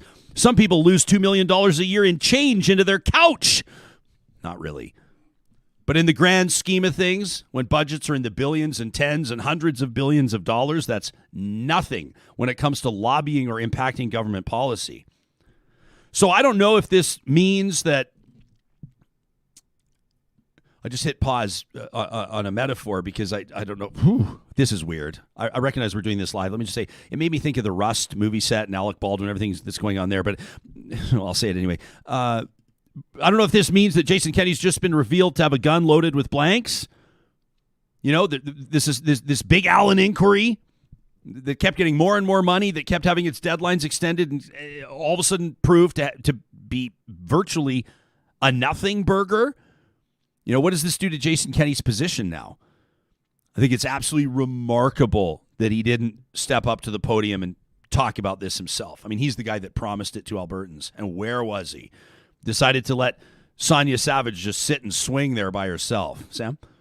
Let's suppose that the Allan Inquiry found exactly what Jason Kenney was looking for, that there is this, deep conspiracy and worldwide coalition out there trying to pump money into groups opposing the oil sands.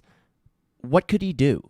Like, these are private corporations. It's legal. Operating in Alberta. Yeah, there's like environmental groups are going to oppose oil exploration. They have for decades and decades and decades. But the whole point is that this is not about what he can do. This is about him being the savior that rides into town to defend your interests, to defend your job. He's going to fight for you. He's going to fight for you against the foreign funding. He's going to fight for you against Justin Trudeau and the Eastern bastards, to quote Ralph Klein. He's going to fight. He's going to fight, and nobody else is going to fight for you. Rachel Notley is going to be friends with her buddy Justin Trudeau, right? She's buddy, but we're going to fight. I thought it was, quite frankly, hilarious. I mean, people can have their own opinions on Stephen Guilbeault, the new Environment Minister for Environment and Climate Change. We're going to be talking about that more in days to come with the COP conference and everything else. And people say he was a Greenpeace activist, and all the right-wing media sites right now are talking about this Greenpeace extremist who's now been named to Canada's environment portfolio. It is an interesting appointment, certainly. But people are saying, pundits and members of the public alike, that I don't know if Jason Kenney's going to be able to work with this guy. They're concerned about this. Can Jason Kenney even work with this federal minister? I'm sitting there going, like, when's the last time that anybody felt like Jason Kenney was in a healthy working relationship with any federal minister, aside from maybe when he was a federal minister and the Conservatives had a majority government? Like, how is that Justin Trudeau's, and I'm not a big Trudeau cheerleader, but how is it Justin Trudeau's concern that he's going to appoint an environment minister that can work well with Jason Kenney? Jason Kenney is known for being combative. That's his whole shtick. If he doesn't have the victim card to play, if he doesn't have that drum to bang on how Ottawa hates Alberta, what does he have left? And I was doing a thought experiment the other day, just like, again, going off of what I just said before, like, what if Jason Kenney got absolutely everything he wanted? He'd be miserable because he'd have no one to hit with a stick. Like, his entire MO is to be the guy revving his blue truck and throwing punches. It comes right back to this. Like, if there was some solution, like, what would he do? He'd rev his engine a little bit louder. That's not his truck, though. That's true. It's not. But I mean, when you look at it, we spoke with Kathleen Petty yesterday, and she said, she's so great. The referendum on equalization was not about, because we all know that it's not within the provincial government's purview to make any changes on the equalization plan. It's leverage, and that he's been explicit with that it's all about leverage. And so this is like more of the same shit, different pile. If I dare do this, that blue truck is a pretty good looking truck. And if you're looking to get your hands, I'm doing it. I'm doing it on a Dodge Ram 1500. I'm fucking doing it. Back to back to back, 3-time, 3-peat Motor Trend Truck of the Year, the Dodge Ram 1500. You got more than 300 of them. At least they did last week. I guarantee that number's changed. Let me say they have around 300 of them.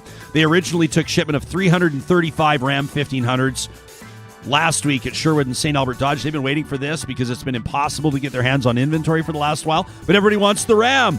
Everybody wants the Ram 1500. I drove one of those Ram 1500 Warlocks out to Jasper with our family a few weeks ago. The quad cab, the tonneau cover on the back. Perfect for our family. Amazing.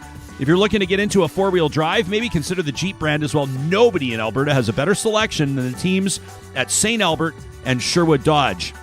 Our friends at Friesen Brothers want to remind you that they've got Boo Go specials on right now at all 16 locations across the province. You get super annoyed every time I do that, but I make eye contact with you, Hoyles, ahead of time to let you know it's coming. It's still working. My boo is still working. Yes!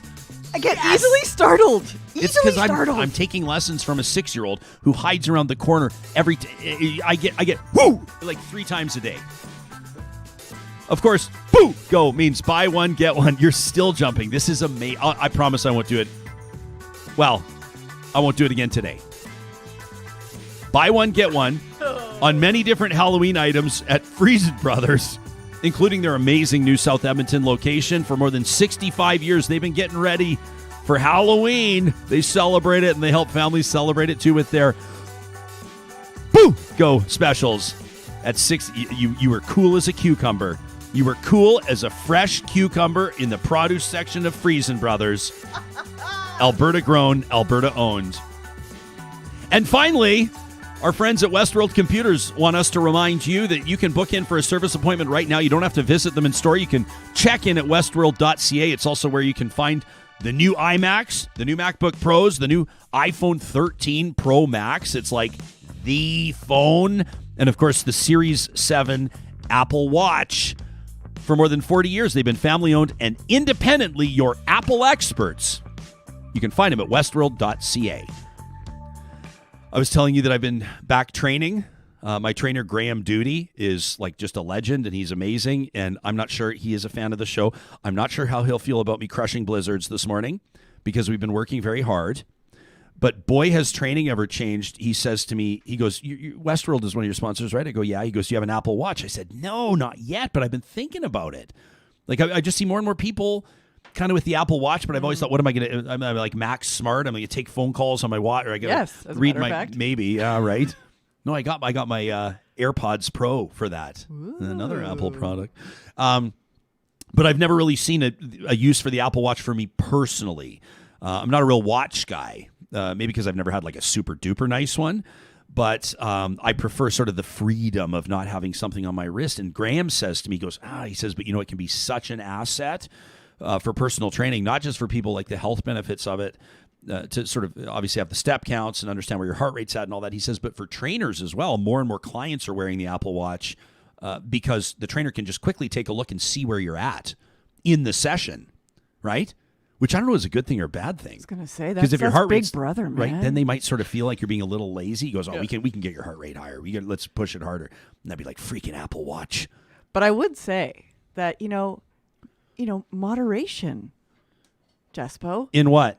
In your blizzards. You can have a blizzard. Oh, heck yeah. You can have a blizzard. Heck yeah. Have a blizzard. Oh, I don't need any convincing to have the blizzard. Yeah, and let me also say, it was Oscar Wilde, I think, that originally said it, but then Nikki Sixx from Motley Crue made it more famous, which, what does that say about us as a society? I don't know. I don't think it says anything. I think you can be fans of Oscar Wilde and of Nikki Sixx.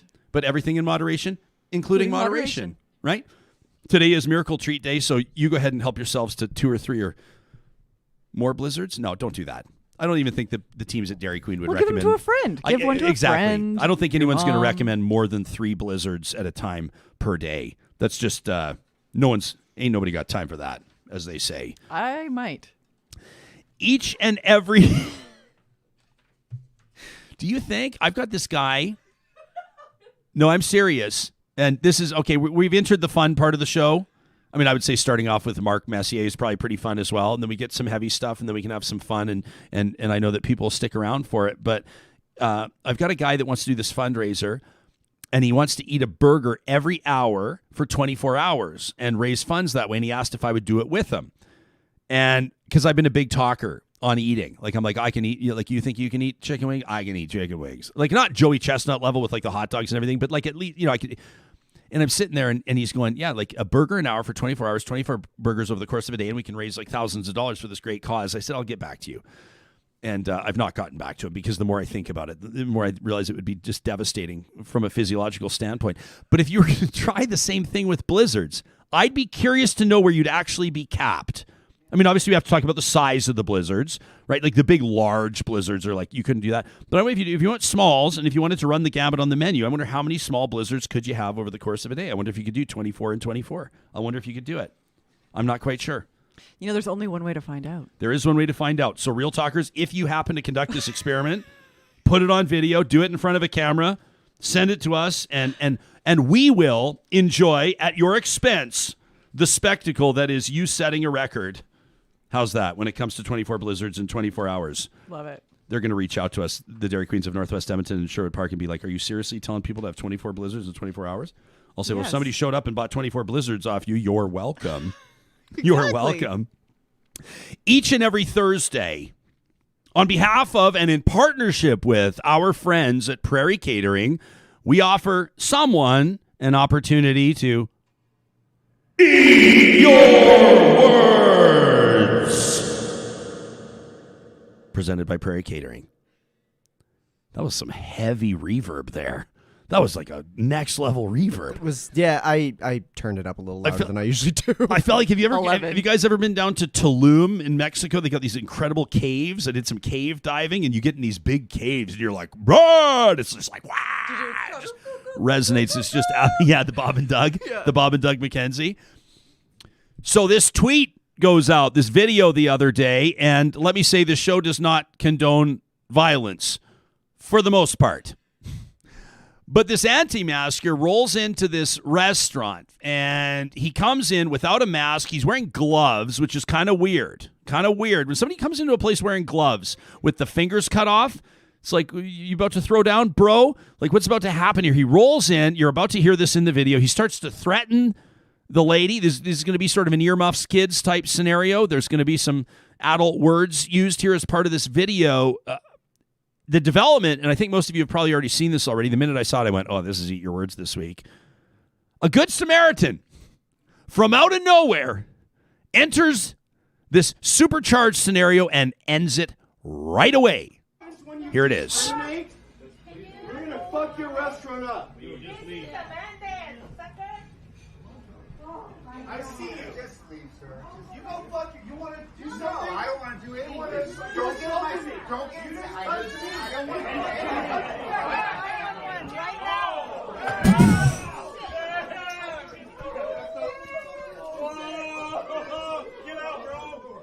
Get out, bro. Sam, we can always just roll that one more time if you like underneath me. Maybe drop the music bed down and give the people another view of it. Now, of course, it's rarely cool to roll up and just punch a stranger in the face. But along the lines of those adult words, again, kids, adult words coming up here. This guy fucked around and found out. I think it's fair to say that a few people in this restaurant had seen enough over the months, maybe over the past year or so, and decided to step back. When a bully rolls into a restaurant, threatens to fuck it up, his words not mine, and then starts pushing around patrons, sometimes immediate intervention is what works. And in this case, it was an obvious feature for this week's edition of Eat Your Words, presented by our friends at Prairie Catering. Now, we wanted to remind you that you can find Prairie Catering online at prairiecatering.ca. They're stationed out of and operating in the stunningly beautiful Art Gallery of Alberta, and they're offering catering on scene as well. You're doing those virtual gatherings. Maybe you're trying to think of something special to do for your team as you plan ahead for the holiday season. They deliver for those virtual parties, and of course, they cater ones in person too, up to 300 people at a time, safely distanced under that massive, incredible, that front atrium area at the Art Gallery of Alberta. What a stunning space with some of the best catering you're going to find. If you mention Real Talk or Eat Your Words on Real Talk to the team at Prairie Catering, they're going to give you up to 20% off your event space. To the end of the year, you can learn more about what they're doing at prairiecatering.ca. Now, I had mentioned this story from this Rust movie set, and we wanted to update this. This is a story that we're keeping an eye on, and we did have an update from one of the investigating sheriffs. This was yesterday, right, Sarah? Now, it doesn't say a lot, but Sam, are we ready to roll on it? Do we have that? No, we don't have that video clip. I think what I told you is that we're not going to use it, and so don't worry about pulling it, to be accurate. Yeah, that happened. Yeah, I got to fall on that one. That's not you. That's me. Because essentially it was the sheriff, it was kind of much ado about nothing, just confirming that the investigation is continuing, but not, and listen, no law enforcement official, especially like a sheriff, would ever step up and say, we have ruled out charges against someone while an investigation is still in process. But I thought it was significant yesterday to hear they've not ruled out charges against actor Alec Baldwin, who was the one in possession of this firearm when his colleague on that set was killed. Yeah, basically saying that if there are, there's a charge or charges, then, people will potentially be arrested, but they're not there yet. So it's almost as if, someone is wants to say that the environmentalists are accepting foreign money. And wait, what? I was trying. Never mind. I was trying to do a throwback. I'm just like the whole story. Helena Hutchins is the woman who was killed. Yeah. She's doing her job. It's not even as we've heard from people on set, wasn't even like an active take. They were strategizing. She was working with other cinematographers and people on staff, right? Sam, other creative professionals, leaning over the camera when this firearm discharges, hitting her, killing her, and hitting a colleague of hers. Yeah, they got the well, it's not shrapnel, but it was a piece of metal, and they got it out of the director after it lengthy surgery, right? And after it basically went through her. Yeah, and I find, and I'm not going to say anything here that has not been echoed by millions of other people, but I feel like this story's sticking with me because it's one of these tragedies where you think this was not a willful act of violence. This was not obviously an intentional. I mean, and listen, we don't know all the details. We don't know who handled the firearm ahead of time, but there doesn't seem to be indications, at least from law enforcement at first, that this was something where, I've seen some people speculate that someone could have loaded the gun with live ammo to ensure that this type of thing happened, using Alec Baldwin as the fall guy. I just sit here and I think she has a husband, now bereaved, an 8-year-old son. Yep. Her husband, Mike Hutchins, tweeted on Friday, Helena inspired us all with her passion and vision. Her legacy is too meaningful to encapsulate in words. Our loss is enormous. We ask the media respect our family's privacy as we process our grief. We thank everyone for sharing images and stories of her life. I can't imagine his journey. I cannot imagine her 8-year-old. You're 8. You're old enough. 8 is old enough to understand, at least to its preliminary degree, what gone forever means. You can start to wrap your mind around what death means, I think, at 8, a bit. I'm trying to think of my son at 6. I can think of a little boy at 8 that's just lost his mom. I think of all the people on set that were traumatized. We know that people, other creative professionals on that movie set left hours before this happened, citing an unsafe workplace. How ominous of a precursor is that? And then, I mean, of all the parties, the ripples here will affect so many people, but Alec Baldwin, too. Like, where's Alec Baldwin's head at right now? Like, you were the one who had the firearm in your hand. And now this mom, this wife is gone. I just can't. This is one of those stories that there's like layers and layers and layers of tragedy. It's about workplace safety, ultimately. So, yes, it's a movie set, and yes, it involves a movie star, but it's ultimately about, workplace safety and making sure that there are measures in place, regardless of where you work, whether, it's on a film set or in a grocery store, in a warehouse, in an office. There are hazards, and making sure that there are rules in place. I mean, it was a Western. There's going to be firearms. I mean, there's all that really, like, the glitz and glamour of it being Hollywood. So, yeah, they've got it. But did I tell you about my friend Paul, who works on movie sets, who does CGI, and he's done work for like Lucasfilm, and he's worked on the new Spider-Man, and he's just done really amazing work, and so he's the guy that, when I'm thinking of like Independence Day or these, like when the White House is blown up, like obviously they're not blowing up the White House. He's one of these guys that creates those renderings. He told me once that he spent 9 months working on 4 seconds from a film. I mean, it's amazing the work that goes into it. But we picked his brain on a situation like this. However, this was before this specific tragedy. But we were talking about safety. In particular, we were talking about stunt persons, like the men and women that do these movie stunts, which is like putting themselves in harm's way all the time. And I said, like, how much of what we're seeing in movies now do you think, and maybe 5 years from now, will be purely CGI and computer rendered, and how much of it will still be like the big explosion or the person actually jumping off the building, risking breaking both their legs or these types of things? And he said it depends on the director to a big degree. And he said certain directors are known for being more reliant or more open to CGI, while others are definitely want the big stuff to happen. But he said to get the full impact, you still need from time to time the big explosions on set. Mm-hmm. In other words, it's never going to move to a point where you're going to green screen and put CGI the gun into someone's hand to get guns off set, or ensure that everyone's going to be safe with no explosions because all the explosions will be CGI. You know what I mean? Yeah, I mean, I've been on a few film sets and I've worked with a few animators that do CGI. And like fire is one of the hardest things to animate realistically, and that's one of the things. But I think that there's been a lot of interviews floating around kind of talking about this thing. To your point, Sarah, I think a lot of people forget that movie sets are workplaces. I think a lot of people forget that, like, typically there's a union crew that has robust safety procedures that they follow, and they're working 12, 16-hour long, exhausting days on these things. So, there's that. But, the other thing that a lot of people have been talking about is, from what I understand, like, Baldwin pulled out the pistol to line up the camera angle. Yeah. And it's usually commonplace that if it's not a live take, you're using a rubber gun or something that is completely not even a firearm, right? Like just like a stick. A banana. Yeah, just to show the cinematographer, this is where I'm going to point it and these are the angles you need to shoot for. There's no reason it needed to be a real weapon.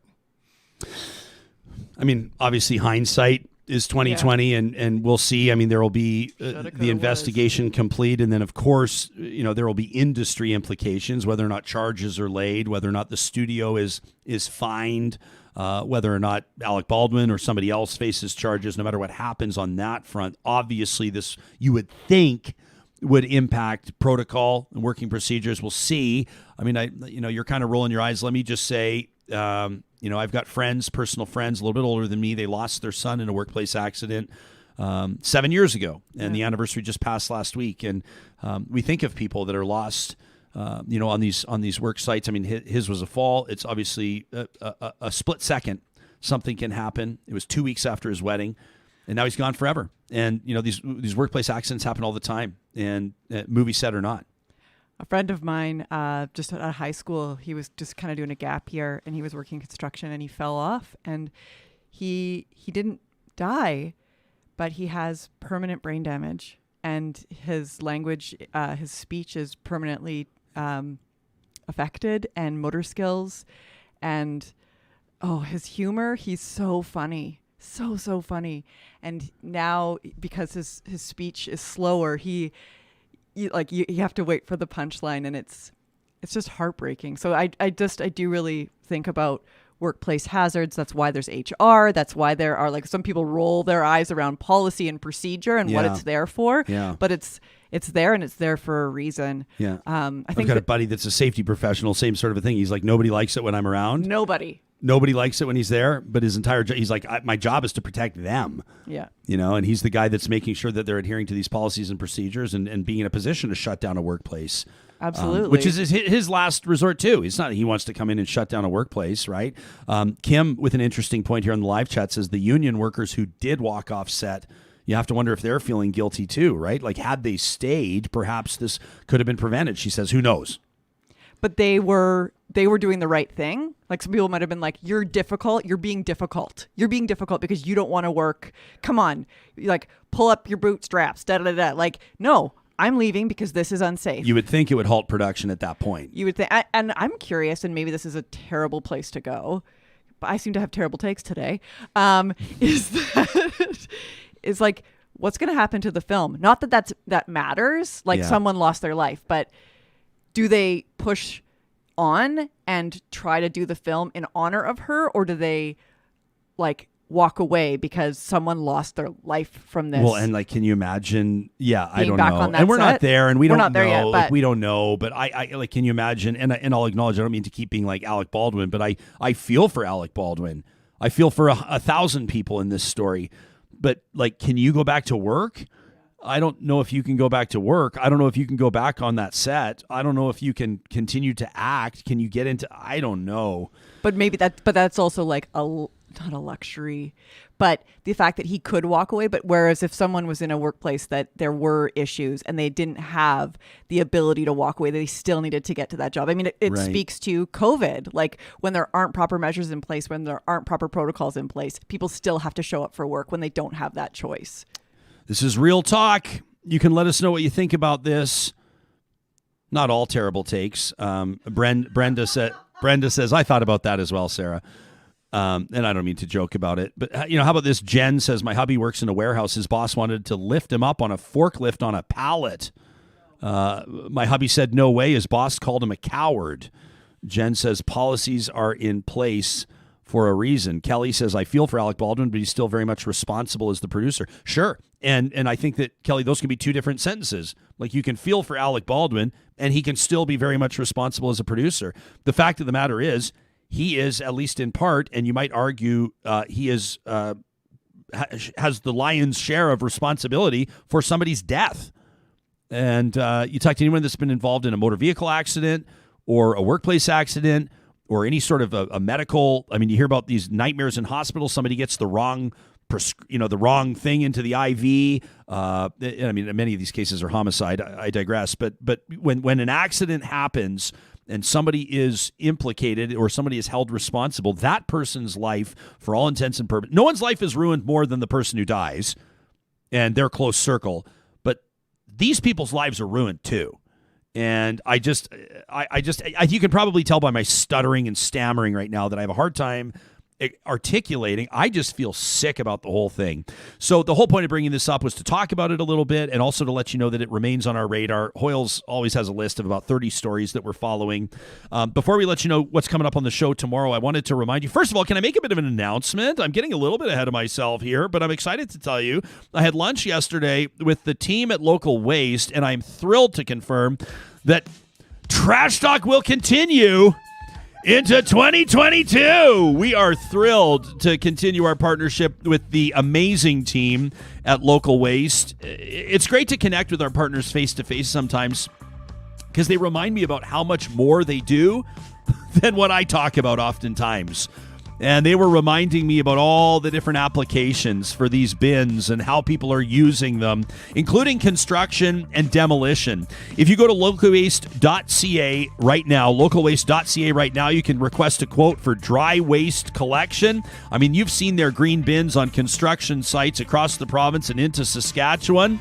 Talk about safety. It's a priority for them. We didn't plan this, but it's right there on their website. Timelines, flexibility, and job site professionalism are the absolute core elements of the Local Waste Service Guarantee. You can request a quote, of course, in Alberta or Saskatchewan right now online at localwaste.ca. And don't forget, Trash Talk's coming up tomorrow on the show. If you got something you want to get off your chest, I can't wait to read Terry's Halloween Trash Talk. She's pissed off at you and me, and it's going to be awesome because I love Terry, one of our audience members. She's in touch with us all the time.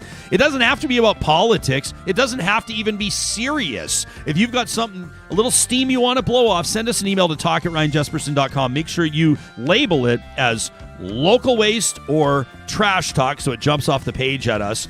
Our friends at Park Power, as part of their service, they want to make it easy for you to switch over to them as your internet, electricity, and natural gas provider, not just because it's the best deal, not just because you get $70 off your first bill with the promo code 2021-REALTALK, but because as a local entity, they can answer questions you may have based on your locale. Like, I smell natural gas. Who do I call? Or how do I change my rate? Or my power's out. Who do I call? That if you're a current customer. If you're Park Power curious, you want to know about the reliability of the utilities, maybe you're in a rural area, you'll find all these frequently asked questions at parkpower.ca. And again, the promo code for $70 off your first bill, 2021-Real Talk. And for the final time in the month of October, what are you bracing for? I'm waiting for a boo. No. Oh, I see. You thought I was going to remind you about the Boo Go specials? No. But I'm just saying, we're almost into November, which means we're going to have a new Real Talk Wine of the Month. And so for the final time, at least for now, it's my pleasure to remind you how proud we've been to partner with the team at La Crema over the month of October. 40 years of winemaking excellence in some of the best Pinot Noir and Chardonnay regions in North America. That, of course, is Oregon and California. You can find them online at lacrema.com. I was telling you about two of the bottles that I tried out over the past couple of weeks. The Chardonnay, the Pinot Noir, in particular the Sonoma Coast, were fantastic. But if you're like me, you care about bang for buck, right? You're going to go visit somebody, you want to gift somebody a bottle of wine. Maybe they're a wine connoisseur. You want to make sure they're going to love it, so you're not going to go cheap. You're not going to go bottom of the barrel. You're not going to go those big labels that everybody makes fun of. You want something spectacular, but you don't want to spend $100. Let me recommend bang for buck, La Crema, the Chardonnay, the Pinot Noir. I think one of them was like $29. One of them was $38. Both of them more than worth the money. If you try it out and you don't like it, maybe you don't know that much about wine. No, I'm just kidding. Everybody's got different opinions, but I'm going to say, and I'll put my reputation on the line, if you like Chardonnay, if you like Pinot Noir, in particular from that region, the Pacific Northwest into California, La Crema is some of the best I've tried. Look for it wherever you buy fine wines, and if you don't see it there, ask them to bring it in. They'll be happy to do it. Coming up on tomorrow's show, this is a stacked Friday edition of Real Talk. Kids in the Hall alum Bruce McCullough is going to join us. Jody Wilson-Raybould's going to join us. Leela here may be here, plus a roundtable on sense of place, including a guest joining us from Tanzania. It's going to be a great conversation, and we'll talk to you soon. They're gonna